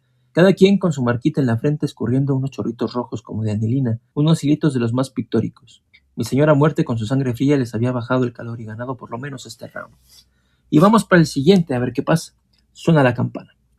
Pasando deprisa, el difunto nos advirtió que venían los de la moto, Y venían, en efecto, y en contravía los muy cabrones, violando las más elementales y sagradas leyes de Colombia, las del tránsito, que te impiden ir contra la corriente y te mandan seguir la flecha, la del chocolate Luker que les patrocina. En cada esquina para eso están. ¿Es que no la vieron, desgraciados? Sí la vieron, pero no las balas con que mi niño Alexis los recibió. Esta sí en la dirección correcta, in the right direction. Como dijo arriba en inglés nuestro primer mandatario, el políglota, tan atinadamente y como marcaba la flecha de ese chocolate infalible que se tomaba de a pastillita por taza, pero que no sé, toma más. Perdimos la costumbre del chocolate y la de las musas y la de la misa, y nos quedamos más vacíos que el tambor de hojalata que el enano sidoso no volverá a tocar. Todo lo tumbaron, todos se murieron, de lo que fue mío ya nada queda. Les evitaría el final de los de la moto, por evidente, pero no, que sufran. Se chocaron contra un carro que venía a toda, in the right direction, y acabaron en el techo del susodicho, de ahí del techo, de la capota. Cuando rebasábamos a uno que iba al trote bajo una lluvia de latigazos entre los edificios mismos de la Alpujarra. Nuestro centro administrativo, el de los burócratas que no sienten, porque no ven, porque no tienen el corazón ciego, pero la boca llena mamando del presupuesto. Los caballos no tienen por qué trabajar, el trabajo lo hizo Dios para el hombre, hijo de puta. Le grité al carretillero sacando la cabeza por la ventanilla del taxi. Al oírse llamar, como dije, el carretillero miró y así al volver la cabeza le quedó en posición perfecta para Alexis, quien con un tiro en la frente me le remarcó lo dicho y como quien dice le tomó la foto. El carretillero cayó al pavimento y al soltar las riendas del caballo paró. Un carro que venía toda berraca, venteado, se detuvo en seco contra el carretillero estripándolo, pero no lo mató. No lo mató porque ya estaba muerto. Y perdón por la palabrita que grité arriba, pero es castiza. Son los mismos hideputas que dijo Don Quijote, aunque elevados en la enésima potencia. De todos modos, con perdón, es que los animales son el amor de mi vida, son mi prójimo, no tengo otro. Y su sufrimiento es mi sufrimiento y no lo puedo resistir. Por cuanto a nuestro taxista se refiere, siguió el mismo camino del conductor de carretas, en caída libre rumbo a la eternidad como quien baja sin frenos por la pendiente de Robledo. Le aplicamos su marquita frontal, visto que nos quedó conociendo. Son los riesgos de su oficio y de oír cuando no hay que oír y de ver cuando no hay que ver en una ciudad tan violenta. Taxistas inocentes, por lo demás, no los conozco. Alexis y yo diferíamos en que yo tenía pasado y él no. Coincidíamos en nuestro mísero presente sin futuro, en ese sucederse de las horas y los días vacíos de intención llenos de muertos. Cuando Alexis llegó a los 100, definitivamente perdí la cuenta. Ya una vez me había pasado en mi remota juventud, cuando por el 50 y tantos de mis amores los números se me enredaron y no volví a contar. Mas para darles una somera idea de sus hazañas, digamos que se despachó a muchos menos que el bandolero liberal Jacinto Cruz Usma, Sangre Negra, que mató a 500, pero a bastantes más que el bandolero conservador Efraín González, que mató a 100. Para hablar en cifras redondas, pongámoslo en 250, que es un punto intermedio. En cuanto al gran capo que tanto ruido hizo y tanto dio que hablar, ese más de 1000, pero por interpopósita persona, por manos de sicarios que no cuentan. ¿O es que usted cuenta como amores los que tan solo ve, por ejemplo, a través de un hueco? Ese es el pecado lamentable del boyerismo. Hombre, vea, yo le digo, vivir en Medellín es ir uno rebotando por esta vida muerta. Yo no inventé esta realidad, es ella la que me está inventando a mí. Y así vamos por sus calles los muertos vivos hablando de robos, de atracos, de otros muertos, fantasmas a la deriva arrastrando nuestras precarias existencias, nuestras inútiles vidas sumidos en el desastre. Puedo establecer con precisión en qué momento me convertí en un muerto vivo. Fue un anochecer bajo las lluvias de noviembre, yendo con Alexis a lo largo de una avenida del barrio, Belén, por cuyo centro corría una quebrada descubierta, uno de esos arroyos de Medellín, otrora cristalinos y hoy convertidos en alcantarillas, que es en lo que acaban todos, arrastrando en sus propias aguas la porquería de la porquería humana. De súbito presencié la escena. Un perro moribundo había ido a caer al arroyo. Hubiera querido seguir y no vernos saber, pero el perro, como una llamada muda, angustiada, ineludible, me llamaba arrastrándome hacia su muerte. Resbalando bajo el aguacero, bajé con Alexis al caño. Era uno de esos perros criollos callejeros corrientes, que en Bogotá llaman gosques, y en Medellín no sé cómo, o sí, perro chandoso. Cuando traté con Alexis de levantarlo para sacarlo del agua, descubrí que el perro tenía las caderas quebradas, de suerte que aunque lo sacáramos no había esperanzas de salvarlo. Un carro lo había atropellado y el animal arrastrándose había logrado llegar a la quebrada, pero se había quedado atrapado en sus aguas al intentar cruzarla. ¿Cómo iba a poder salir de allí herido, destrozado, si se nos dificultaba a nosotros sanos? Los bordes de cemento que encauzaban el arroyo le impedían salir. ¿Cuánto llevaba allí? Días, tal vez, con sus noches bajo las lluvias. A juzgar por su deterioro extremo. ¿Habría tratado de volver acaso herido a su casa? Pero es que tendría casa. Solo Dios sabrá, el que es culpable de estas infamias. Él, con la mayúscula que se suele usar para el ser más monstruoso y cobarde que mata y atropella por mano ajena por la mano del hombre, su juguete, su sicario. No va a poder volver a caminar, le dije a Alexis. Si lo sacamos es para que sufra más. Hay que matarlo. ¿Cómo? Disparándole. El perro me miraba, la mirada implorante de esos ojos dulces e inocentes. Me acompañará mientras viva hasta el supremo instante en que la muerte compasiva decida borrármela. Yo no soy capaz de matarlo, me dijo Alexis. Tienes que ser, le dije. No soy, repitió. Entonces le saqué el revólver del cinto, puse el cañón contra el pecho del perro y jalé el gatillo. La detonación sonó sorda, amortiguada por el cuerpo del animal, cuya almita limpia y pura se fue elevando rumbo al cielo de los perros, que es al que no entraré yo porque soy parte de la porquería humana. Dios no existe y si existe es la gran gonorrea. Y mientras el alguacero arreciaba enfurecido y se iba encerrando la noche, entendí que la felicidad para mí sería en adelante un imposible. Si es que el caso alguna vez antaño en mi ayer remoto fue una realidad escurridiza, fugitiva. Sigue tú matando solo, le dije a Alexis, que yo ya no quiero vivir. Y me llevé el revólver al corazón. Entonces otra vez, como meses atrás en mi apartamento, Alexis desvió el tiro que fue a salpicar el agua. En el forcejeo acabamos de caer al caño hundiéndonos por completo en la mierda de mierda como ya estábamos hasta el alma. Creo recordar que Alexis también lloraba conmigo sobre el cuerpo del animalito. Al día siguiente, en la tarde, en la avenida La Playa lo mataron. Íbamos por la avenida La Playa entre el gentío, por la calle lateral izquierda para mayor precisión, e izquierda mirando hacia el Pan de Azúcar, cuando de frente, zumbando atronadora, se vino sobre nosotros la moto. Pasó rozándonos. «¡Cuidado, Fernando!», alcanzó a gritarme Alexis en el momento en que los de la moto disparaban. Fue lo último que dijo, mi nombre, que nunca antes había pronunciado. Después se desbarrancó por el derrumbadero eterno sin fondo. Jirones de frases y colores siguieron, rasgados, barridos en el instante fugitivo. Alcancé a ver al muchacho de atrás de la moto, el parrillero. Cuando disparó le vi los ojos fulgurantes y colgando sobre el pecho, por la camisa entreabierta, el escapulario carmelita, y nada más. La moto, culebreando, se perdió entre el gentío y mi niño se desplomó. Dejó el horror de la vida para entrar en el horror de la muerte. Fue un solo tiro certero en el corazón. Creemos que existimos, pero no. Somos un espejismo de la nada, un sueño de bazuco. Cuando mi niño cayó en la acera, me seguía mirando desde su abismo insondable con los ojos abiertos. Traté de cerrárselos, pero los párpados se le volvían a abrir, como los de ese muñeco lejano que otro día, en otro sitio, en virtud de otro muerto, también recordé.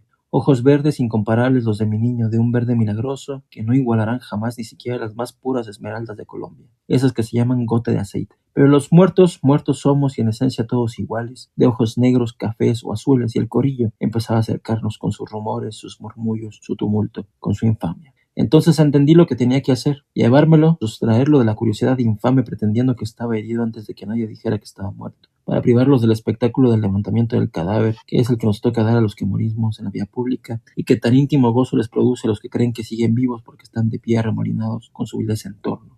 Al primero que vi, un bazuquero de esos que se han apoderado de la avenida y que duermen en sus bancas, le pedí el favor que me detuviera un taxi y me ayudara a subir a mi niño. Él fue el que me lo detuvo, él fue el que me lo ayudó a subir, le di unas monedas y el taxi arrancó. Hay al otro lado de la avenida, por la calle lateral de enfrente, una clínica privada de rateros, lo cual es un pleonasmo que me sabrán disculpar los señores académicos que me leen habida cuenta de mi desesperación y de la prisa. Es la clínica Soma, la primera en su género que hubo en Medellín y que fueron tiempos en mi matusalénica niñez, un grupo de médicos especialistas de delincuentes que se juntaron para explotar más a conciencia la candidez y desesperación del prójimo y verles más a fondo hasta el fondo, como Dios manda, con rayos X, los bolsillos de sus clientes, pacientes.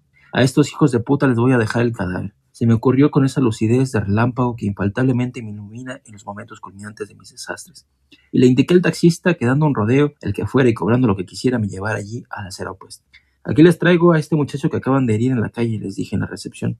Al darse cuenta de la situación real, que ellos no eran funeraria para poderle sacar partido a un cadáver, fue tal la desesperación que les acometió que la mía se hizo chiquita. Y en medio del alboroto me mandaron a donde el director, a que fue muy humanamente me aconsejara el caritativo señor que me llevara a mi niño a la policlínica del gobierno, donde me lo podían atender gratis, porque allí sí tenían los recursos para un caso tan grave y urgente. Pues si eso es lo que necesita y procede, apreciadísimo señor doctor, le contesté. Yo no lo llevo usted. Y me di la vuelta y fui saliendo tirándole en las narices la puerta, en sus sucias narices por las que el asqueroso se suele. ¿Y qué más da que nos muramos de viejos en la cama o antes de los 20 años acuchillados o tiroteados en la calle? No es igual. Nos sigue al último instante la vida, el mismo derrumbadero de la muerte. Me lo iba diciendo para tratar de no pensar, pensando por entre el gentío que tenía que encontrar una iglesia. Las de San Ignacio y San José, las más cercanas por las leyes de Murphy, iban a estar cerradas. Quedaba la Candelaria, que siempre estaba abierta, y hacia la Candelaria me dirigí a pedirle a Dios que se acordara de mí y me mandara a la muerte. Mientras le rogaba al señor caído entre el chisporroteo de sus veladoras, me acordé que le había dejado a Alexis el revólver en la cintura. No se lo había sacado. Era mi horrorizada aversión a las armas de fuego que me impide pensar que existen. Claro, se lo había dejado y ahora les quedaba a los delincuentes de la clínica que les aprovechara, que con ese mismo lo mataron. Dejé la iglesia y salí a la calle y todo seguía igual. El mismo sol, el mismo ruido, la misma gente, sin que pesaran sobre nadie en concreto los negros nubarrones del porvenir. Y cuando pasé por el parque alzaron como siempre su precavido vuelo las palomas, alejándose segundo a segundo del instante atroz de la muerte de Alex. Y paso a paso por el centro volví a dar a esa avenida funesta del barrio Belén, con su quebrada en los confines del día. Más empatanado a mi destino que un sumario huyendo del dolor volví a él. De súbito, sin anunciarse como había llegado, esa tarde la muerte cayó la noche. Desemboqué en una cruce de avenidas, hileras de luces de carros avanzaban con lentitud por las vías atestadas como gusanos luminosos, luciérnagas terrestres que se arrastran resignadamente por los atascaderos de esta vida. Eran los infinitos carros comprados con dineros del narcotráfico que en los últimos años embotellaban la ciudad. Dejé el lento río de las luces y me adentré en la oscuridad. Oí unos tiros. La noche de alma negra delincuente tomaba posesión de Medellín, mi Medellín, capitán del odio, corazón de los vastos reinos de Satanás. Algún carro desperdigado me alumbraba por un instante en la calle iluminando con sus faros hasta 4 palmos el porvenir. En los días que siguieron, mi nombre dicho por Alexis en su último instante me empezó a aplazar como una lápida. ¿Por qué si durante los 7 meses que anduvimos juntos pude evitarlo tenía que pronunciarlo entonces? Era la revelación inesperada de su amor cuando ya no tenía objeto. Si así fuera, con ese nombre que apenas si reconozco yo que no me atrevo a mirarme en el espejo. Alexis me estaba jalando a su abismo. Mi nombre en boca suya en el instante irremediable me seguía repercutiendo en el alma. No se me borraba como dicen que no se les pueden borrar a los sicarios los ojos de sus víctimas. Y como lo supieron, nadie sabe lo de nadie. Podríamos decir, para simplificar las cosas, que bajo un solo nombre Medellín son 2 ciudades. La de abajo intemporal, el valle, y la de arriba en las montañas rodeándola. Es el abrazo de Judas, esas barriadas circundantes levantadas sobre las veredas de las montañas, son las columnas, la chispa y leña que mantienen encendido el fogón del matadero. La ciudad de abajo nunca sube a la ciudad de arriba, pero lo contrario sí. Los de arriba bajan a vagar, a robar, a atracar, a matar. Quiero decir, bajan los que quedan vivos, porque la mayoría allá arriba, allá mismo, tan cerquita de las nubes y del cielo, antes de que alcancen a bajar en su propio matadero, los matan. Tales muertos, aunque pobres, por supuesto, para el cielo no se irán, así les quede más a la mano. Se irán barranca abajo en caída libre para el infierno, para el otro, el que sigue al de esta vida. Ni en Sodoma, ni en Gomorra, ni en Medellín, ni en Colombia hay inocentes. Aquí todo el que existe es culpable y si se reproduce más. Los pobres producen más pobres y la miseria más miseria. Y mientras más miseria, más asesinos. Y mientras más asesinos, más muertos. Esta es la ley de Medellín que regirá en adelante para el planeta Tierra. Tomen nota. Existe en las comunas una guerra casada desde hace años, de barrio con barrio, de cuadra con cuadra, de banda con banda. Es la guerra total, la de todos contra todos, con que soñó Adamov, el dramaturgo, mi amigo, que ya murió hoy pobre y viejo, pero en París. Todos en las comunas están sentenciados a muerte. ¿Quién los sentenció? ¿La ley? Pregunta tonta. En Colombia hay leyes, pero no hay ley. Se sentenciaron unos a otros solitos y a sus parientes y amigos y a cuantos se les arrimen. El que se arrima a un sentenciado es hombre muerto, cae con él. Demográficamente hablando, así nos vamos controlando aquí. A mi Colombia querida la muerte se nos volvió una enfermedad contagiosa. Y tanto que en las comunas solo quedan niños huérfanos, incluyendo a sus papás, todos los jóvenes ya se mataron. Y los viejos los cerros y Dios. ¿Cuánto hace que se murieron los viejos que se mataron de jóvenes, unos con otros a machete, sin alcanzarle a ver tampoco la cara cuarteada a la vejez? A machete con los que trajeron del campo cuando llegaron huyendo disque de la violencia y fundaron estas comunas sobre terrenos ajenos robándoselos, como varios piratas de invasión. De la violencia, mentira, la violencia eran ellos. Ellos la trajeron con los machetes. De lo que venían huyendo era de sí mismos, porque a ver, dígame usted que es sabio. ¿Para qué quiere uno un machete en la ciudad si no es para cortar cabeza? No hay plaga mayor sobre el planeta que el campesino colombiano. No hay alimaña más dañina, más mala. Parir y pedir, matar y morir, tal su miserable sino.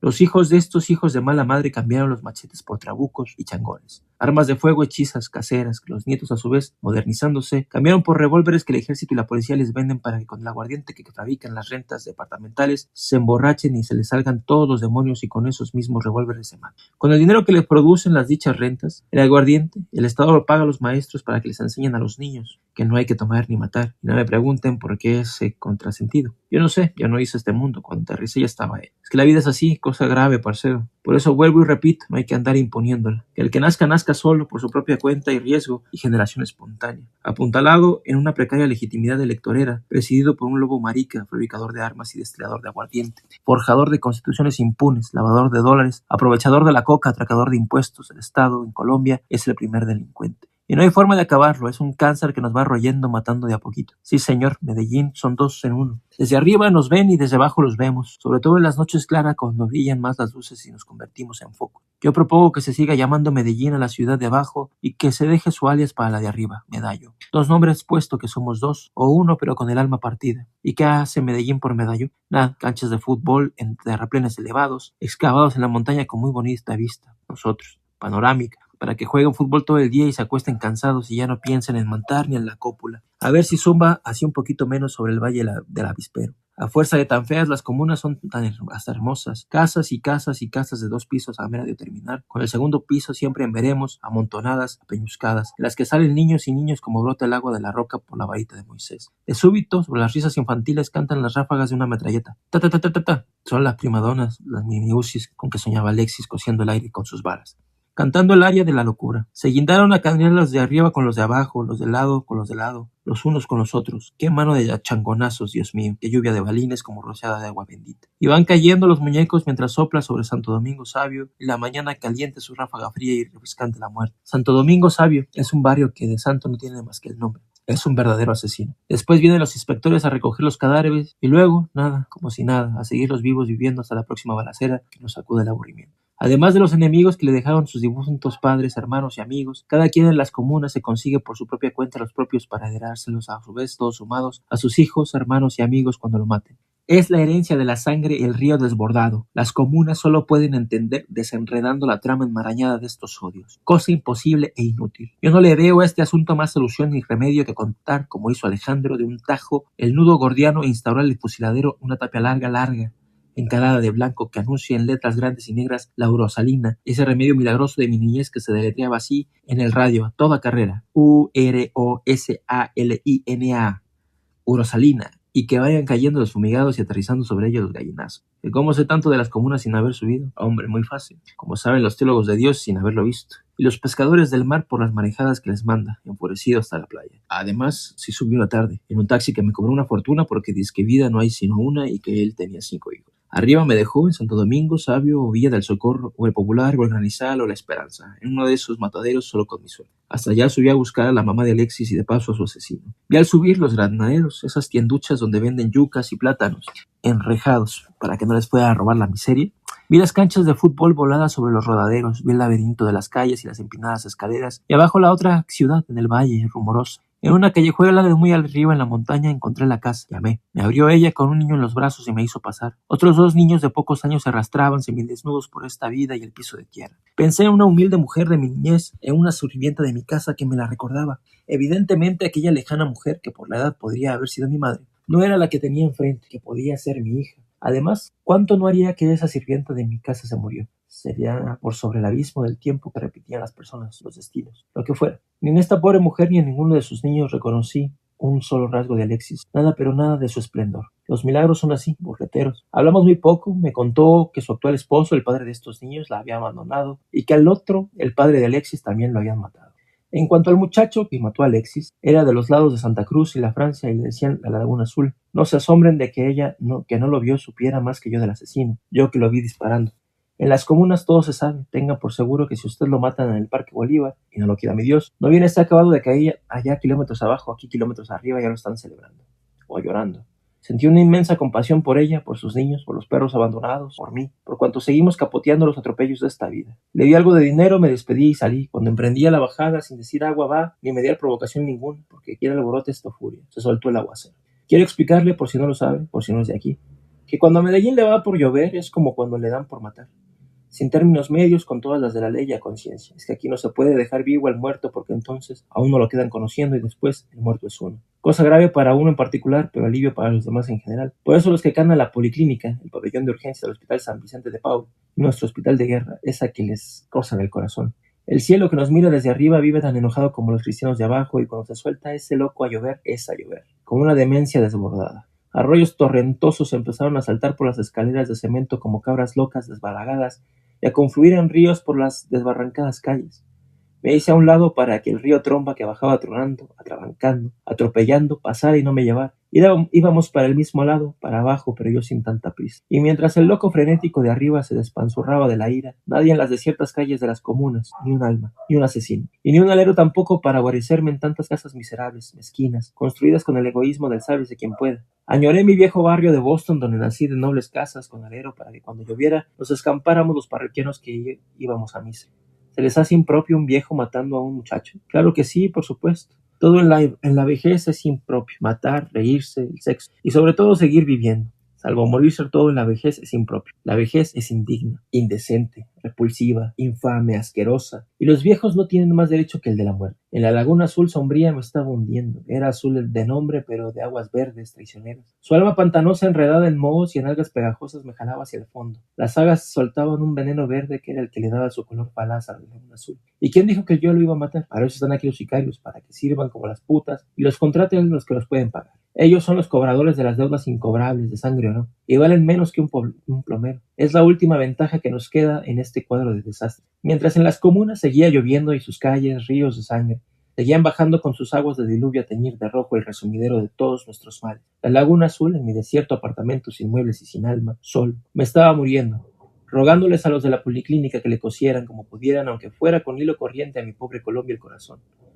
Luego entraba a donde el director a pedirle que mandara a cerrar las puertas del hospital, porque por todas partes venían a rematar los asesinos contratados sicarios. Después me iba con Alexis rumbo al centro. A lo lejos, sobre el mar de bruma alucinada que cubría el centro, flotaba la alta cúpula de la iglesia de San Antonio. Hacia allá nos dirigíamos, pero rasgando para poder seguir, para poder pasar las densas capas de bruma. Entrábamos a la iglesia y resulta que era un cementerio, tumbas y tumbas y tumbas mohosas, y yo solo muriéndome, sin un alma buena que me trajera un café y un novelista de tercera persona que atestiguara, que anotara, con papel y pluma de tinta indeleble, para la posteridad delirante, lo que dije o no dije. Una mañana me despertó el sol, que entraba por las terrazas y los balcones a raudales llamándome. Y una vez más, obediente, obsecuente, le hice caso a su llamado y me dejé engañar. Me levanté, me bañé, me afeité y salí a la calle. Camino del parque del barrio de la América por la avenida San Juan. En una cafetería que tenía el radio prendido me tomé un café. ¿Cuántos meses habrán pasado? ¿Cuántos años? Semanas si acaso, porque seguía el mismo presidente, la misma Lora Garrula leyendo con su vocecita inarmónica los mismos discursos alameros, embusteros que le hicieron, repitiéndose como si se hubiera detenido el tiempo cuando paró de retransmitirse el pajarraco deslenguado en radio, reconfortante como un café caliente, oficioso y mañanero. Pasó a darnos las noticias de la noche que acababa y las cifras de los muertos, que anoche no habían sido sino tantos. La vida seguía pues. Tened fe y veréis qué cosas son los milagros, dijo San Juan Bosco, y en efecto, la iglesia de la América estaba abierta, entre ella en el primer altar el del Señor caído arrodillándose. Le pedí al Todopoderoso que, puesto que no me mandaba la muerte, me devolviera el éxito. A él que todo lo sabe, lo ve y lo puede. Desde el altar mayor, presidiendo la iglesia de negro, aureolada por los destellos de su pequeño resplandor dorado, la Virgen dolorosa me miraba. La iglesia estaba desierta, más vacía que la vida de un sicario que quema los billetes que le sobran en el fogón. De mala sangre, de mala raza, de mala índole, de mala ley. No hay mezcla más mala que la del español con el indio y el negro. Producen saltapraces, o sea, changos, simios, monos, micos con cola para que con ella se vuelvan a subir al árbol. Pero no, aquí siguen caminando en sus dos patas por las calles atestando el centro. Españoles cerriles, indios ladinos, negros agoreros, júntelos en el crisol de la cúpula a ver qué explosión no le producen con todo y la bendición del Papa. Ser una gentuza tramposa, ventajosa, perezosa, envidiosa, mentirosa, asquerosa, traicionera y ladrona, asesina y pirómana. Esa es la hora de España, la promiscua. Eso lo que nos dejó cuando se largó con el oro. Y un alma clerical y tinterilla, oficinesca, fanática del incienso y el papel sellado. Alzados, independizados, traidores al rey. Después a todos estos malnacidos les dio por querer ser presidente. Les arde el culo por sentarse en el solio de Bolívar a mandar a robar. Por eso, cuando tumban los sicarios a uno de esos candidatos de un avión o una tarima, a mí me tintinea de dicha el corazón. Yendo por la carrera para C, entre los altapraces, los simios bípedos, pensando en Alexis, llorando por él, me tropecé con un muchacho. Nos saludamos creyendo que nos conocíamos, pero ¿de dónde? ¿Del apartamento de los relojes? No. ¿De la televisión? Tampoco. Ni él ni yo habíamos salido nunca en la televisión, o sea que prácticamente ni existíamos. Le pregunté que para dónde iba y me contestó que para ninguna parte. Como yo tampoco, bien podíamos seguir juntos sin interferirnos. Tomando hacia ninguna parte por la calle Maracaibo, desembocamos en Junín. Al pasar por el Salón Versalles, recordé que llevaba días sin comer y le pregunté al muchacho si había almorzado. Me contestó que sí, que antier. Entonces invité a almorzar al fakir. Mientras almorzábamos, los dos fakires le pregunté a su nombre. ¿Se llamaba Tyson Alexander acaso, para variar? Que no. ¿Y Jason? Tampoco. ¿Y Wilfer? Tampoco. ¿Y Wilmar? Se rió. ¿Que cómo lo había adivinado? Pero no lo había adivinado, simplemente eran los nombres en boga de los que tenían su edad y aún seguían vivos. Le pedí que anotara en una servilleta de papel lo que esperaba de esta vida. Con su letra arrevesada y mi bolígrafo escribió que quería unos tenis marca Reebok y unos jeans Paco Rabanne, camisas Ocean Pacific y ropa interior Calvin Klein, una moto Honda, un Jeep Mazda, un equipo de sonido láser y una nevera para la mamá, uno de esos refrigeradores enormes marca Whirlpool, que soltaban chorros de cubitos de hielo abriéndole simplemente una llave. Caritativamente le expliqué que la ropa más le quitaba que le ponía su belleza, que la moto le daba estatus de sicario y el Jeep de narcotraficante o mafioso, entusa inmundo.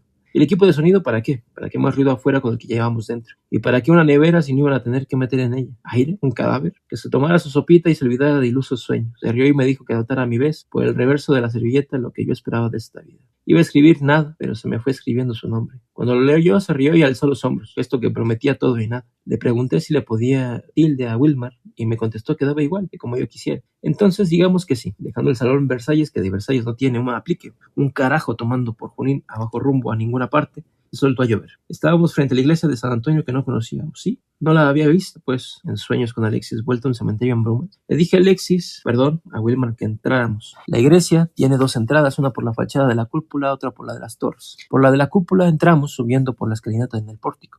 Bajo unas bóvedas góticas, antes de entrar uno en la iglesia, ve a la derecha una inmensa cripta de osarios. Susurros de almas en pena rasgaban las brumas del tiempo eterno. Claro, ese era el cementerio de Milerillo. Pasamos a la iglesia y miré hacia arriba y por primera vez vi desde dentro la alta cúpula que había visto desde afuera mi vida entera dominando el centro de Medellín. A todos se le llegaba pues su día, su muerte, los engranajes del destino girando inexorables me habían traído, con el engaño de la lluvia a la iglesia de San Antonio de Padua, la de los locos. No lo digo porque sé de dónde estoy, parado, lo digo por ellos, sus dueños, los mendigos locos que duermen afuera bajo ese puente cercano que es un cruce de vías elevadas y que vienen al amanecer cuando arrecia el frío. A la primera misa y a pedirle a Dios, por el amor que le tenga a San Antonio, un poquito de calor, de compasión, de bazuco. Adentro, un Cristo pendía de la alta cúpula sobre las miserias humanas y los avatares del tiempo. Como escapados de una pintura medieval, unos frailes franciscanos cruzaron furtivamente por la iglesia y la realidad delirante. Cuando Wilmar y yo salimos por el pórtico de las torres, pensé que íbamos a hundirnos en un mar de bruma, pero no. El día estaba claro, recién bañado por la lluvia. Domus Dei Porta Coeli. Leí bajo el reloj detenido en la fachada de las torres, bajé los ojos y vi la casa cural contigua en la iglesia, una vieja casona de Medellín de antes, de 2 plantas con alerón, con un alero cualitativo para las lluvias de ayer, de hoy y de siempre. De muchacho, mi superstición me decía que el día que entrara a la iglesia de San Antonio, ese iba a ser el último mío. ¿Qué va? Aquí sigo, vivo. De haberme muerto, además, mi superstición no habría podido reprocharme. Me lo advertí, me lo dije. Los muertos no ven ni oyen ni entienden, y les importa un carajo lo que les advirtieron o no. ¿Cómo? Exclamó Wilmar al conocer mi apartamento. Aquí no hay televisión ni un equipo de sonido. ¿Cómo podía vivir yo sin música? Le expliqué que me estaba entrenando para el silencio de la tumba. ¿Y el teléfono? ¿Desconectado? Ajá. ¿Y el agua y la luz también? Tampoco por lo general funcionan. Cuando más las necesito se van. Eran las leyes de Murphy. Niño, las más seguras, que estipulaban que lo único seguro de esta vida son cada mes, sin faltar las cuentas de la luz, el agua y el teléfono. Entonces, arrodillado en el piso, con un cuchillo de la cocina, a falta de destornillador, Wilmar lo reconectó, no bien, lo reconectó y sonó el maldito. Me precipité sobre el aparato monstruoso, alarmado de que alguien me pudiera llamar. ¿Quién? Nadie. Un idiota equivocado preguntando si aquí compraban higuerillo. Le contesté que sí y él que a cómo lo estaba pagando y yo que a cómo lo estaba vendiendo. Que a tanto el vuelto. Le ofrecí la mitad. Y yo subiendo de a poquito y él de a poquito bajando, nos encontramos en el camino y le compré 20 bultos. ¿Que a dónde me los mandaba? Pues a mi depósito. ¿A dónde estaba hablando? En la central de abastos. Que preguntara por fulanito de tal, y le di el nombre del ministro de Hacienda. Me prometió que a primera hora, sin faltar, me llevaba los 20 bultos en un camión contratado. Colgó y colgué. Wilmar, que no entendía, me preguntó que para qué era el higuerillo. Le contesté que era para hacer aceite. Se quedó convencido de que yo tenía una fábrica de aceite de higuerillo. Vuelvo y repito, no hay que contar plata delante del pobre. Por eso no les pienso contar lo que esa noche antes de dormir nos pasó. Básteles saber 2 cosas: que su desnuda belleza se realzaba por el escapulario de la Virgen que le colgaba del pecho, y que al desvestirse se le cayó un revólver. ¿Y ese revólver para qué?, le pregunté yo de ingenuo. Que para lo que se ofreciera. Pues sí, pregunta tonta la mía. Un revólver es para lo que se puede ofrecer. Y abrazado a mi ángel de la guarda me dormí, no sin antes de que me desconectara el sueño me entrara el futurismo, el fatalismo, y me diera por pensar en los titulares amarillistas del día de mañana. Dramático ilustre asesinado por su ángel de la guarda, en letras rojas enormes que se salían de la primera plana. Luego, recapacitando, me dije que los 2 periódicos de Medellín eran serios, no como los pasquines sensacionalistas de Bogotá. La página roja incluso la habían reducido en los últimos tiempos a una columnita. Sería que hablar en Medellín de asesinados era, como decir en época de lluvias, aguaceros torrenciales. Buen verano, nos estamos asando del calor. Dar como noticia lo obvio. No, era que todavía nos quedaba un poquito de dignidad, de decencia. Y tuve fe en el futuro, en el ajeno, porque el mío, como bien lo sabía de este muchacho, se acababa ahí, el día que conocí la iglesia de San Antonio. Y con esta nota de desolado optimismo me dormí. Amaneció martes y yo vivo y él abrazado a mí, y radiante la mañana. ¿Qué día es?, me preguntó abriendo los ojos el ángel. Martes, le contesté. De él fue entonces la idea de que fuéramos a Sabaneta, donde María Auxiliadora. ¿A qué vas?, le pregunté. ¿A dar gracias o a pedir? Que ambas cosas. Los pobres son así, agradecen para poder seguir pidiendo. Encontré a Sabaneta más bien fría, de fieles, desangelada, la plaza desahogada sin congestionamientos de buses ni atropellamientos de peregrinos, y los puestos de estampitas y reliquias de María Auxiliadora sin un cliente. ¿Qué pasó? ¿Sería que esta raza novelera desertó también de la Virgen por el fútbol y que ya no creía más en los milagros de sus propias patas? Entramos en la iglesia semidesierta con unos cuantos viejos y viejas de poca monta y ni un sicario. Carajo, también esto se acabó, como todo. Y me arrodillé ante la Virgen y le dije: Virgencita mía, María Auxiliadora, que te he querido desde mi infancia. Cuando estos hijos de puta te abandonen y te den la espalda y no vuelvan más, cuenta conmigo, aquí me tienes. Mientras viva volveré. ¿De qué le estaría dando gracias Wilmar, a la Virgen? ¿Qué le estaría pidiendo? Ropas, bienes, antojos, minibusis. Decidí hacerlo feliz ese día y darle el nombre de ella lo que quisiera. Salimos a Sabaneta por la vieja carretera de mi infancia, caminando y caminando, conversando como en mis felices tiempos. Wilmar me preguntó que por qué, si tenía una fábrica, tenía que andar a pie como pobre, sin carro. Le expliqué que para mí el mayor insulto era que me robaran y que por eso no tenía carro, que prefería 1000 veces seguir andando a vivir cuidándolo. En cuanto a la fábrica, ¿de dónde sacó tan peregrina idea? ¿Darles yo trabajo a los pobres? Jamás. Que se lo diera la madre que los parió. El obrero es un explotador de sus patrones, un abusivo, la clase ociosa, haragana. Que uno haga la fuerza es lo que quieren, que importe máquinas, que pague impuestos, que apague incendios mientras ellos, los explotados, se rascan las pelotas o se declaran en huelga en tanto salen a vacaciones. Jamás he visto a uno de esos zánganos trabajar, se la pasan el día entero jugando fútbol, o oyendo fútbol por el radio, o leyendo en las mañanas las noticias de los mismos en el Colombiano.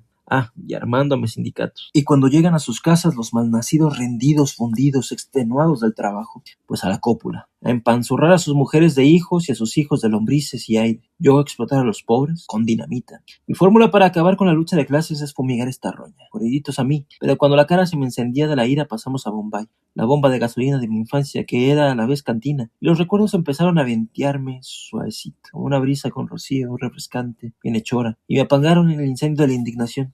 La bomba de Bombay, qué maravilla. Era un simple surtidor de gasolina afuera y adentro de una cantina, pero qué cantina. Allí en las noches alborotadas de cocuyos y chapolas a la luz de una Coleman, encendidos por el aguardiente y la pasión política, se mataban los conservadores con los liberales a machete por las ideas. ¿Cuáles ideas? Nunca supe, pero qué maravilla. Y la nostalgia de lo pasado, de lo vivido, de lo soñado, me iba suavizando el ceño. Y por sobre las ruinas del Bombay presente el casco de lo que fue en una nube deflecada, rompiendo un cielo brumoso, me iba retrocediendo a mi infancia hasta que volví a ser niño y a salir el sol y me veía abajo por esa carretera una tarde, corriendo con mis hermanos. Y felices, inconscientes, despilfarrando el chorro de nuestras vidas, pasábamos frente a Bombay persiguiendo un globo. Con su aguja gruesa, una britrola, en la cantina tocaba un disco rayado. Un amor que se me fue, otro amor que me olvidó. Por el mundo yo voy penando. Amorcito, ¿quién te arrullará? Pobrecito que perdió su nido.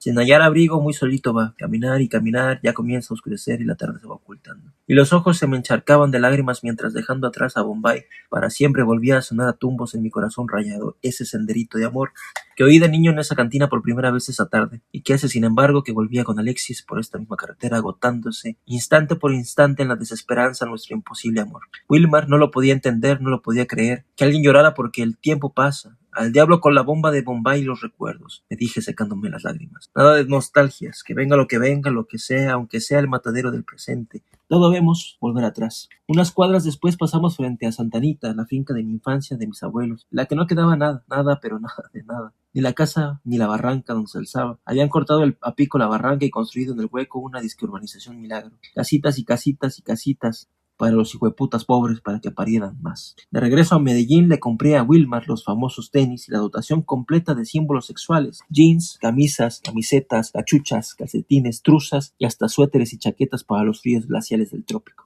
De pantalón en pantalón, de camisa en camisa, de tienda en tienda, recorriéndonos todos los centros comerciales con resignación y constancia. Resignación mía y constancia suya. Fuimos encontrando poco a poco exactísimamente lo que él quería. Los muchachos son tan vanidosos como las mujeres y más insaciables de ropa, y de un tiempo a esta parte les ha dado por ponerse en el lóbulo de una oreja, pero no sé si en el de la derecha o en el de la izquierda, un arete. Que por qué no me compraba yo algo, le dije que por cuestión de principios no despilfarraba plata en ropa para mí, que yo ya no tenía remedio. Y con el traje negro que mantenía en un closet planchado me bastaba para los entierros, ni me oyó. Iba y venía por los pasillos como enajenado buscando trapos entre trapos. Haga de cuenta usted un gato revolviendo en un cofre mágico y sacando de entre sus sorpresas la felicidad. Mensaje al presidente y al gobierno: el Estado debe concientizarse más y comprarles ropa a los muchachos con el fin de que ya no piensen tanto en procrear ni en matar. Las canchas de fútbol no bastan. con la ropa nueva de Wilmar, mis 3 míseros closets vacíos quedaron atestados, atiborrados, y mi pobre traje negro relegado arrinconado, apabullado por tanto color vistoso. De inmediato Wilmar quiso salir al centro a estrenar. Más me valiera no haber salido, no haber nacido, porque volvimos a lo de Alexis. Iba un hombre por Junín detrás de mí silbando. Detesto, pero detesto que la gente silbe. No lo tolero. Lo considero una afrenta personal, un insulto mayor, incluso que un radio prendido en un taxi. Que el hombre inmundo silbe usurpando el sagrado lenguaje de los pájaros, jamás. Yo soy un protector de los derechos de los animales y así lo comenté a Wilmar, disminuyendo el paso para que el hombre nos pasara y se fuera. ¿Quién me mandó a abrir la boca? Adelantándosele a su vez al asqueroso, Wilmar sacó el revólver y le propinó un frutazo en el corazón. El hombre cerdo con vocación de pájaro se desplomó dando su último silbido, desinflándose. En tanto Wilmar se perdía por entre el gentío. Como al difuntico al caer se le abrió la camisa, se le despanzurró la barriga y así pude ver que llevaba bajo el cinturón un revólver. ¡Juá! Le iba a servir en la otra vida para matar cuantos sus puercos pies para caminar. Los muertos no matan ni caminan, caen en caída libre rumbo a los infiernos como una piedra a Roma. Con la conciencia tranquila del que me va a misa seguí mi camino, pero empecé a sospechar que lo conocía. ¿De dónde? ¿Quién podría ser? Que se me enciende el foco. Era el que había visto atracando en San Juan meses antes, el que mató al muchacho por robarle el carro. Bendito sea Satanás que a falta de Dios, que no se ocupa, viniste a enderezar los entuertos de este mundo. Me devolví a constatar la identidad del caído, pero me fue imposible llegar. El cerco de curiosos, festivo, jubiloso, se había acabado de cerrar y no había arrimadero ni para un inspector de policía que viniera a levantar un cadáver. Cuadras adelante me encontré con Wilmar y estaba radiante, jubiloso, riéndose de felicidad, de dicha, con una dicha que le chispeaba en sus ojos verdes. Mi niño era el enviado de Satanás que había venido a poner orden a este mundo con el que Dios no puede. A Dios, como el doctor Frankenstein, su monstruo, el hombre se le fue de las manos. Aquí no hay inocentes, son todos culpables. Que la ignorancia, que la miseria, que hay que tratar de entender, nada hay que entender. Si todo tiene explicación, todo tiene justificación, y así acabamos alcahueteando el delito. ¿Los derechos humanos? ¿Qué derechos humanos ni qué carajos? Esas son alcahueterías, libertinaje, celestinaje. A ver, razonemos. Si acá abajo no hay culpables, entonces ¿qué? ¿Los delitos se cometieron solos? Como los delitos no se cometen solos y aquí abajo no hay culpables, entonces el culpable será el de ahí arriba, el irresponsable que les dio el libre albedrío a estos criminales. Pero ese, ¿quién me lo castiga? ¿Me lo castiga usted? Mire, parcero, a mí no me vengan con cuentos que yo ya no quiero entender. Con todo lo que he vivido, visto, a la final, como bien dice usted, se me ha acabado dañando el corazón. Derechitos humanos a mí, juicio sumario al fusiladero, y del fusiladero al pudridero. El Estado está para reprimir y dar bala. Lo demás son demagogias, democracias. No más libertad de hablar, de pensar, de obrar, de ir de un lado a otro testando buses, carajo. Íbamos en uno de esos buses atestados en el calor infernal del mediodía y oyendo vallenatos a todo taco. Y como si fueran poco el calor y el radio, una señora con 2 niños en pleno libertinaje, uno de teta, en su más enfurecido berrinche, cagados en su estricto de la ira, y el hermanito brincando, manoteando, jodiendo. Y la mamá, ella en la luna, como si nada,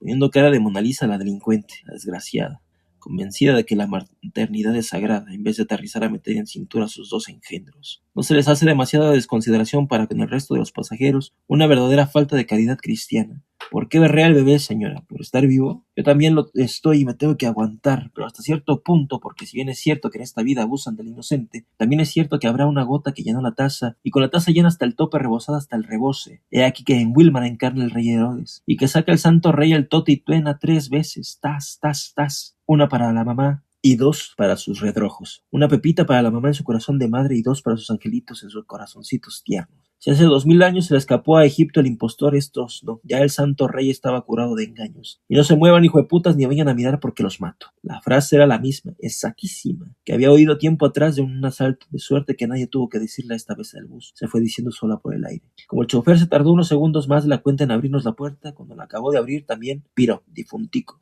Y quedaban 2 chumbimbas en el tote para el que no le gustó la cosa. El radio, sin dueño, siguió cantando por él. En su memoria los vallenatos que aquí se están volviendo ritmo de muerte. Esta sociedad permisiva y alcahueta les ha hecho creer a los niños que son los reyes de este mundo y que nacieron con todos los derechos. Inmenso error. No hay más rey que el rey ya dicho y nadie nace con derechos. El pleno derecho a existir solo lo pueden tener los viejos. Los niños tienen que probar primero que lo merecen, sobreviviendo. Cuentan que poco antes de mi regreso a Medellín pasó por esta ciudad destornillada un loco que iba inyectando en los buses cianuro a cuanta perra humana embarazada encontraba y a sus retoños. ¿Un loco? ¿Llamáis loco a un santo? Desventurados. Dejádmelo conocer para darle más de lo dicho y un diploma al mérito que lo acredite como miembro activo de la Orden del Santo Rey. Ah, y una buena provisión de jeringas desechables que no se le vayan a infectar sus pacientes. ¿Y la policía? ¿No hay policía en el país de los hechos? Creo que la hay. Son la poli, los tombos, la tomba, la ley, los polochos, los verdes hijueputas. Son los invisibles, los que cuando los necesitas no se ven, más transparentes que un vaso. Pero el día en que se corporicen, que les rebote la luz en sus cuerpos verdes, ay, parcero, a correr que te van a atracar, a cascar, a mandar para el otro toldo. Un japonesito que vino a industrializar Colombia murió así sin poderlo creer. Otro muerto en un bus, un mendigo alzado, uno de esos banqueros aliviantados por Amnistía Internacional, la Iglesia Católica y el comunismo más los derechos humanos, que se la pasan el día entero fumando bazuco y pidiendo, exigiendo, con un garrote en la mano. Deme tanto, jefe, que hoy no he desayunado. Tengo hambre. Que te la quite tu madre que te parió, les contesto yo.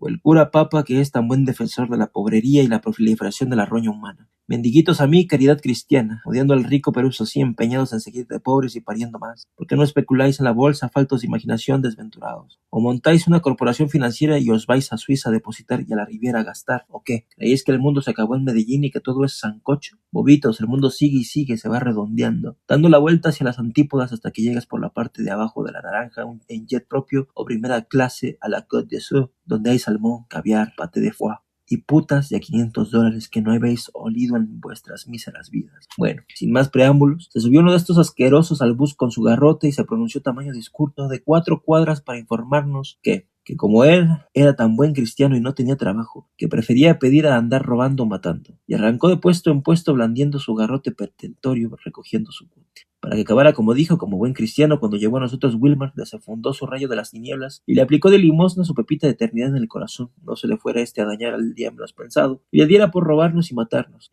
Y curado que de bazucos y miseria, manu militari, nemini discrepante, mínima de malis, entró el pobre, pobre en el reino del silencio donde la reina, la más elocuente, la que no habla ni en español ni en latín, ni en nada la parca. Bazuqueros, buceros, mendigos, policías, ladrones, médicos y abogados, evangélicos y católicos, niños y niñas, hombres y mujeres, públicas y privadas, de todo probó el ángel. Todos fueron cayendo fulminados por la mano bendita, por su espada de fuego. Con decirles que hasta curas, que son una especie en extinción, se quería seguir con el presidente. Muchachito atolondrado, niño tonto, ¿no ves que ese zángano está más protegido que ni que fuera la reina de las abejas? Déjalo que salga. Pobres de este mundo, por Dios, por la Virgen, por caridad cristiana. Abrid los ojos, razonad. Si se cruzan con una pareja de enanos, ¿qué pasa? Tienen el 50% de probabilidades, 50-50, de que sus hijos les salgan como ellos, midiendo 1,20. Uno de cada 2 hijos les nacerá con el gen de acondroplasia, enano. Pues una cosa sí os digo, desventurados, que el gen de la pobreza es peor, más penetrante. 9.999, 9 de 10.000 se lo transmiten indefectiblemente a su prole. ¿Estáis de acuerdo en heredarle semejante mal a vuestros propios hijos? Por razones genéticas, el pobre no tiene derecho a reproducirse. Ricos del mundo, uníos. Más, o a la avalancha de la pobreza os va a tapar.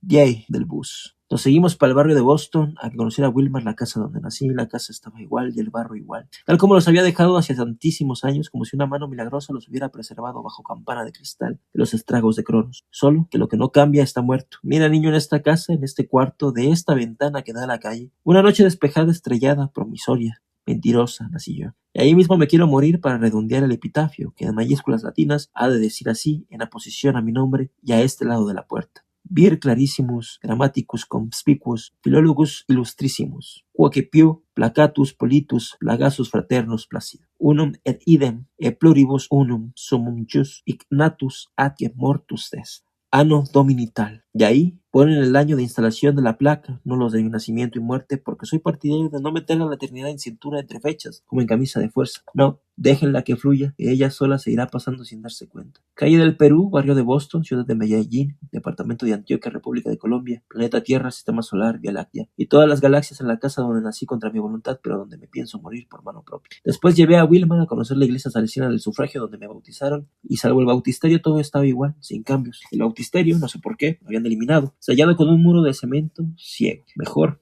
cuando uno se arrimaba ahí, soplaba un chiflón de eternidad, un como vientecito frío siniestro. Luego le fui explicando a Wilmar, que era un ignorante en religión, los pasajes del Viejo y del Nuevo Testamento que estaban escenificados en el techo. Y bajando la mirada, ¿ves ese santo que sonríe ahí con una sonrisita de falsía atroz? Ese es Juan Bosco, corruptor de menores. Yo me le conozco su trayectoria. Le conté cómo instalaron la estatua actual en el reemplazo de la vieja, que se descabezó cuando volvíamos de una procesión en carroza. La historia solo yo la sé y nadie más en este mundo. Regresábamos a la iglesia del sufragio, nuestro punto de partida, manejando el cabrón chofer, a toda berraca nuestra carroza cuando ¡pum! Que se enreda en un cable de la luz la estatua, suelta de su base y pasando por sobre mi cabeza, rozándome a punto de matarme, va a dar el vuelo libre contra el pavimento de la calle a romperse la suya. quedó el santo hecho un lamento, un nazareno desastillado, descabezado, como para sacarlo del santoral, porque el santo que no es capaz de protegerse a sí mismo, ¿qué nos va a proteger a nosotros? Esa mañana habíamos desfilado por el centro de Medellín en la procesión del Corpus Christi. Lentamente, pausadamente, a vuelta solemne de rueda, había avanzado nuestra carroza por entre la multitud admirada, incrédula, que se negaba a creer lo que veían sus ojos, que se podía andar tanta majestad concentrada en este mundo. En nuestro cuadro pío, inmóvil, aunque se moviente, se deslizaba etéreo por entre las nubes, como navegando sobre un mar de cabezas humanas. Yo hacía de misionero salesiano. Imaginen ustedes a mí de 8 años mintiendo así. ¿Cuánto tiempo no ha pasado y aún no olvido esa mañana en que el delincuente de Juan Bosco me quiso matar? Reconozco, eso sí, que el santo se descabezó con todo y lo ñato que era. Se veía menos mal que el que entronizaron en su lugar, en su altar, con ferfiladita nariz aguileña, griega y sonrisita marica, falsa, pérfida. Y mientras salía con Wilmar de la iglesia por asociación de narices, se me vino a la memoria ese detective criminal que andaba por Junín persiguiendo maricas y que le decían el ñato. ¿Cuánto hace que murió, que lo mataron también, en el cruce de Maracaibo con la que es hoy Avenida Oriental, disparándole desde una moto? Mira, Wilmar, fíjate, ahora que lleguemos a la estatua, que tiene el pedestal entre los leones el mármol rajado. Y efectivamente, el mármol del pedestal de la estatua de Córdoba en el Parque Boston seguía rajado por donde indiqué, desde hacía años y para toda la eternidad. Y es que mármol quebrado no se junta, como no se puede reinstalar en su cáscara un huevo frito. Ese mármol de una pedrada yo lo quebré, y no había tampoco vidrio de casa que resistiera una andanada nuestra de piedras y de maldad. La niñez es como la pobreza, dañina, mala. Entonces, cuando estábamos en estos razonamientos profundos que se nos aparece, ¿saben quién? El difunto. Difuntico, tú por aquí, qué milagro. Y fuera de tus dominios en mi barrio de Boston, yo te hacía ya muerto. Que no, que andaba de vacaciones en la costa. Que el que sí se murió esta mañana fue el ñato. Pues el tira de Junín, que detestaba a los maricas. Que en el cruce de Maracaibo con la avenida Oriental, desde una moto unos sicarios lo quebraron. No puede ser, exclamé asombrado. Al ñato sí lo mataron y ahí en ese mismo punto del espacio, pero hace 30 años, cuando ni siquiera habían abierto la avenida Oriental, que era una calle estrecha. Más aún, él fue uno de los con que inauguraron esta modalidad de disparar desde una moto. Fue el pionero. Que no, que ese sería otro. Que el que él decía lo acababan de matar donde dijo esta mañana. Que fuera al entierro a ver si no era cierto, y me dio la dirección de la casa donde lo iban a velar. Le dije que pensaba ir por la tarde, pero que aparte de eso, ¿qué más? ¿No irían a venir enseguida también por nosotros, los de la moto? Que no, que por hoy no me preocupara. Me despedí del difunto, reconfortado por sus palabras, aunque a la vez inquieto por la perspectiva insidiosa de que el ñato y en general el ser humano, pues a juzgar por su maldad sin duda era eso, lo pudieran matar 2 veces. ¿Podía eso ser? Por la preocupación se me olvidó preguntarle al difunto por sus vacaciones en la costa. ¿Vacaciones de qué? Irreconocible, espléndido como a veces me gusta parecer, salí esa tarde con Wilmar de mi apartamento como el rey Felipe, todo de negro hasta los pies vestido. Wilmar no daba crédito a sus ojos, nunca estuvo más orgulloso de este su servidor con que andaba. Los mendigos ni se atrevían a pedir, se abrían en abanico para darnos paso. ¡Qué tipas! Con decirles que el taxista, cuando nos subimos al taxi, apagó instintivamente el radio, que a dónde deseaba ir el señor doctor. Le di la dirección que me dio el difunto a la falda tal de Manrique Oriental. Falda, llaman en esta ciudad insensata a una subida, a una calle en pendiente.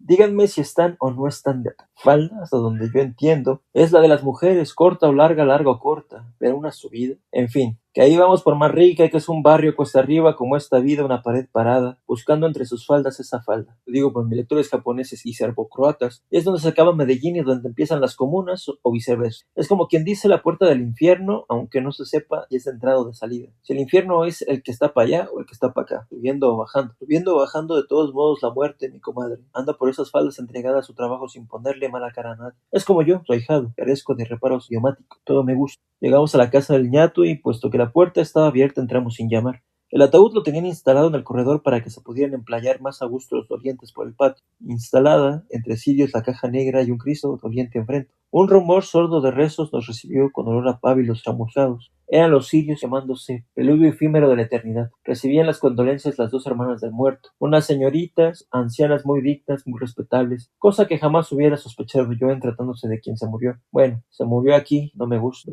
lo murieron. Ante el asombro unánime y la expectativa general, me acerqué a darle el pésame. ¿Quién sería ese señor de negro con esa pinta, con ese porte, con esa dignidad? Se preguntaban todos. Yo era. El que dice yo, hablo. Somos nada, señorita, brisnas en el huracán, pavesas, un espartillo en las manos del Creador. Un espartillo es una especie de hierba seca. Que el que todo lo puede lo haya cogido en su seno. Me agradecieron con dignidad sobria, sin aspavientos, sin alharacas. Entonces le pedí en nombre de la amistad que me había ligado en vida al difunto, y del cariño por él sentí mentiras, que me lo dejaran ver por última vez. Con breve gesto de cabeza sintieron y me acerqué al ataúd, lo abrí y en efecto, era el ñato. El mismo hijo de puta. Las bolsas bajo los ojos, la nariz ñata, el bigotico a lo Hitler, igualito. Era porque era, pero si habían pasado 30 años, ¿cómo podía seguir igual? Ahí les dejo para que lo piensen, el problema. Al levantar mi cabeza del muerto y apartarme ligeramente del ataúd, dos loras que vivían en una percha lo vieron y que lo ven y se sueltan. ¡Hijo de puta! Le gritaban. ¡Malparido! ¡Marica! Y se la remarchaban con sus lenguas gruesas. Y un rosario de insultos, una andanada, pero de vulgaridades tales, no las puedo repetir aquí por pudor de idioma. Una de las dos señoritas viejas se acercó entonces a la caja y discretamente le bajó la tapa. Y santo remedio, dejaron de verlo las loras y el chaparrón de insultos se escampó. Salí de esa casa con Wilmer y la mente confusa, una de dos, porque tuve ante mis ojos no era mi ñato, o la muerte de Usuesa se había puesto a repasar a sus muertos. Pero si no era el ñato de mi juventud, porque era idéntico. ¿Y por qué lo mataron igual, y en el mismo sitio y a la misma hora? No sabía que la realidad de Medellín se enloqueció y se estaba repitiendo. Ahora bien, si el ñato que tuve enfrente era mi ñato, ¿cómo le podían decir marica? Las horas a semejante fogoloca. ¿No sería pura inquina de ella, una calumnia post-mortem? No, los animales no mienten ni odian. No conocen el odio ni la mentira, que son inventos exclusivamente humanos, como el radio o la televisión. Y en efecto, nunca se le conoció mujer al difunto, ni hijos, ni por lo tanto nietos. Pobre ñato. Haber nacido marica y vivido y muerto sin poder ser. ¿A poco les ha ido tan mal en este paseo? Y ahora viene el insólito. Bajaron por la falda una carroza de funeraria y dos motocicletas dando chumbimba. A toda berraca, ametrallando la fachada de la casa del ñato. ¿Para qué le disparaban si no era una fachada de cartón, si era una fachada de cemento? Las balas no podían pasar rumbo a los deudos del interior. No es que no era para que pasaran, era por su valor simbólico. Una especie de gesto de afirmación. Y casi nos cuesta la vida de paso a Wilmer y a mí porque por un pelo no nos llevan. Nos arrastran en su bajada endemoniada al carro fúnebre y sus dos motos. Lo más preocupante de esto es que aquí te disparan desde donde menos lo piensas, hasta desde un carro de funeraria. Ay, Manrique, barriecito viejo, barriecito amado. Se puede decir que ni te conocí, desde abajo, desde mi niñez, te veía, tus casitas como de juguete, y tu iglesia gótica, una iglesia alta, gris, espigada, de un gótico alucinante, estirándose sus dos torres puntuadas, como queriendo alcanzar el cielo. Las nubes negras cargadas pasaban y al pasar se pinchaban en sus pararrayos, y se soltaba la lluvia. ¡Qué aguaceros! La lluvia en Medellín se puede decir que prácticamente nace en Manrique, en ese barrio donde hoy empiezan las comunas, pero donde en mi niñez terminaba la ciudad, pues más allá no había nada, solo cerros y mangas donde a los niños que se desperdigaban se los chupaba el pasangre. Allá en Manrique tuve mi abuelo, una casa que yo conocí, pero de la que no recuerdo nada. ¿O sí? Una sola cosa que se me había borrado de la memoria, su piso de baldosas rojas por las que se ponía a caminar derecho, derechito siguiendo la línea. La raya que separaba dos hileras de ellas para que después, cuando creciera, continuara igual por el resto de mi vida, recto, derecho. Siempre derecho como un hombre de bien y que nunca torciera mi camino. Ay, abuelo, abuela, esa historia del ñato que he contado fue la última cosa bella que viví con Wilmer. Después el destino se nos vino encima como esa carroza fúnebre y sus dos motos, atropellándonos envenenados. La noche fue siniestra, lloviendo, el cielo allanado la noche entera sin parar. El río Medellín se desbordó y con él sus 180 quebradas, las unas, las subterráneas que habíamos metido en cintura, en atanores, bajo las calles, entubándolas a costa de tanto sudor y peculado. Se abrían iracundas sus camisas de fuerza, rompiendo el pavimento, y frenéticas, maniáticas, lunáticas se salían como dos locas descamisadas a arrastrar carros y hacer estrago. Las otras, sus hermanas libres, arroyos risueños en tiempos de cordura, mansas palomas, saltaban horas vueltas trombas rugientes endemoniadas de las montañas a volcarse sobre nosotros, a inundarnos, a ahogarnos, a desvariarme y a hacerme subir la fiebre.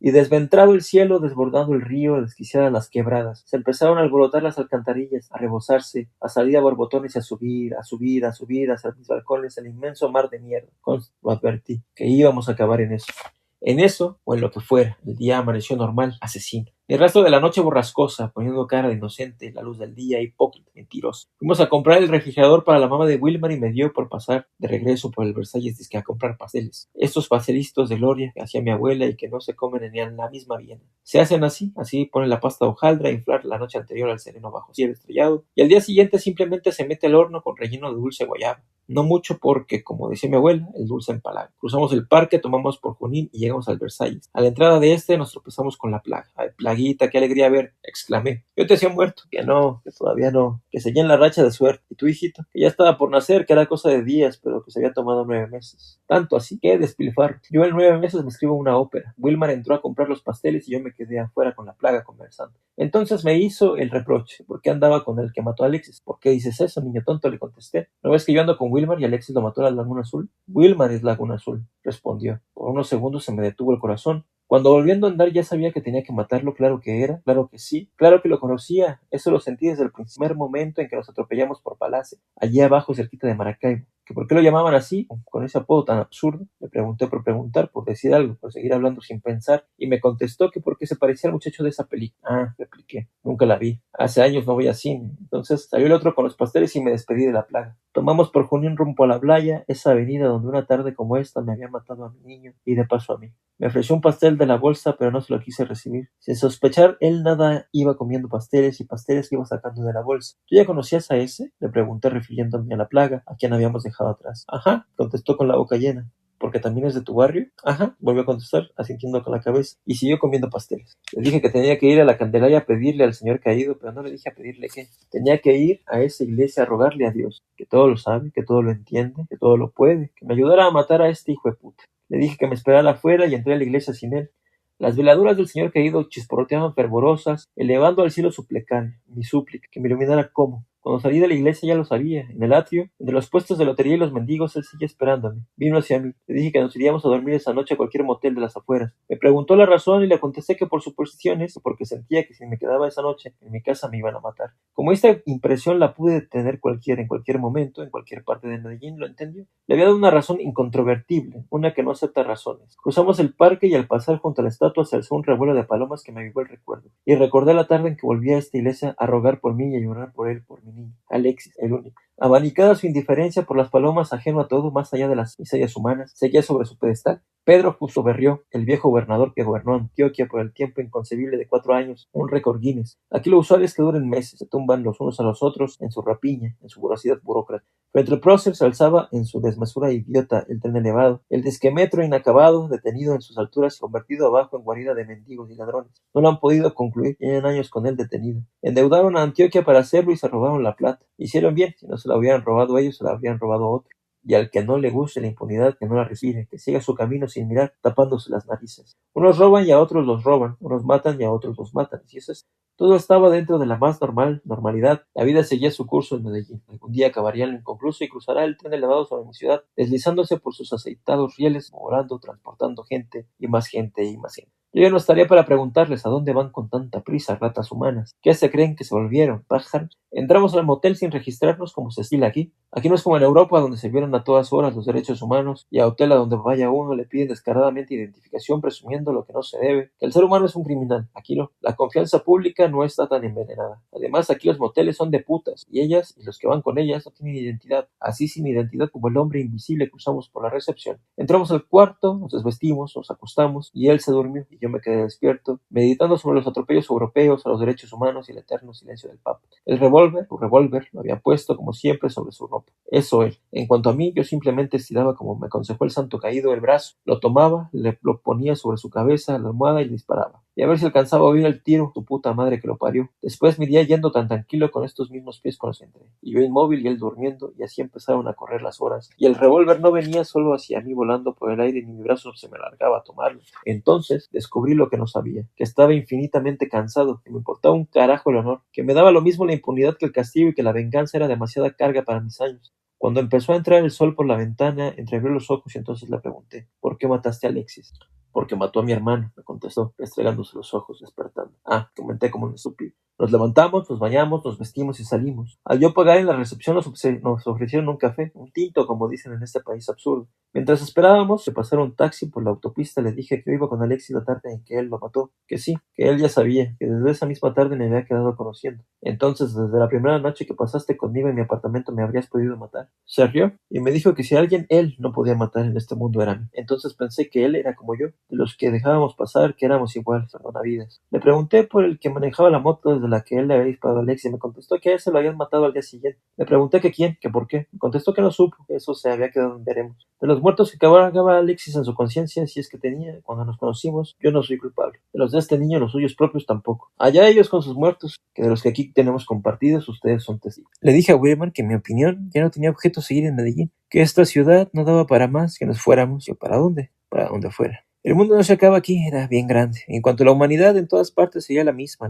mierda, pero distinta. Aceptó. Simplemente tenía que ir antes a su barrio a despedirse de su mamá y a constatar que de veras le hubieran enviado a la nevera y a mi apartamento a sacar su ropa. Le pedí que se olvidara de la ropa y la nevera, que nos fuéramos de inmediato y que se despidiera de su mamá por carta, que el correo era tan milagroso que hasta el mismísimo barrio de la Francia llega. Que no era en la Francia, que era en Santa Cruz, y que a ninguna de las dos llegaba cartero. De una cuadra a otra los bajan, los quiebran. Eso lo entendí muy bien. En los barrios de las comunas la única que tiene paso libre es la muerte. Nos despedimos. Yo me fui a mi apartamento a esperarlo y él tomó hacia las comunas. La despedida fue para siempre. Vivos no nos volvimos a ver. Al amanecer sonó el teléfono del anfiteatro que fuera a identificar a alguien que llevaba consigo mi número. Anfiteatro, llaman aquí a la morgue, y no hay taxista en Medellín ni cristiano que no sepa dónde está, porque aquí los vivos sabemos muy bien a dónde tenemos que ir a buscar a los muertos. Está saliendo de la ciudad donde empieza la autopista norte, frente a una terminal de buses. Un gentío se agolpaba afuera contra la valla de alambre de gallinero que cercaba el lote esperando entrar. Yo pasé entre los guardias de la caseta de entrada sin mirar, volviéndome a mi esencia, a lo que soy, el hombre invisible. Seguía una antesala, por sobre el llanto de los vivos y el silencio de los muertos, un tecleo obstinado de máquinas de escribir. Era Colombia la oficiosa en su frenesí burocrático, su papeleo, su expedienteo, levantando actas de necropsias, de entradas y salidas, solicita aplicada diligente con su alma irredentita de cagatintas. Mis ojos de hombre invisible se posaron sobre las observaciones de una de estas de levantamiento de cadáver que habían dejado sobre un escritorio. Al parecer fue por robarle los tenis, decía. Pero de los hechos y de los autores nada se conoce, y pasaba a hablar de las heridas de la vena cava y paro cardiorrespiratorio tras el choque hipovolémico causado por la herida de arma cortopunzante. El lenguaje me encantó, la precisión de los términos, la convicción del estilo. Los mejores escritores de Colombia son los jueces y los secretarios de juzgado, y no hay mejor novela que un sumario. Al que iban dejando entrar a la calle le mostraba un álbum de fotografías en color acabadas de tomar y revelar de los muertos calienticos. Primeros planos como de Hollywood, close-ups. Si alguno se parecía al desaparecido vivo, entonces podían pasar a la siguiente puerta, a la siguiente sala, a reconocer al aparecido muerto. El hombre invisible pasó. Era una sala alta, espaciosa, la de necropsias con unas 30 mesas de disección ocupadas todas por los del último turno.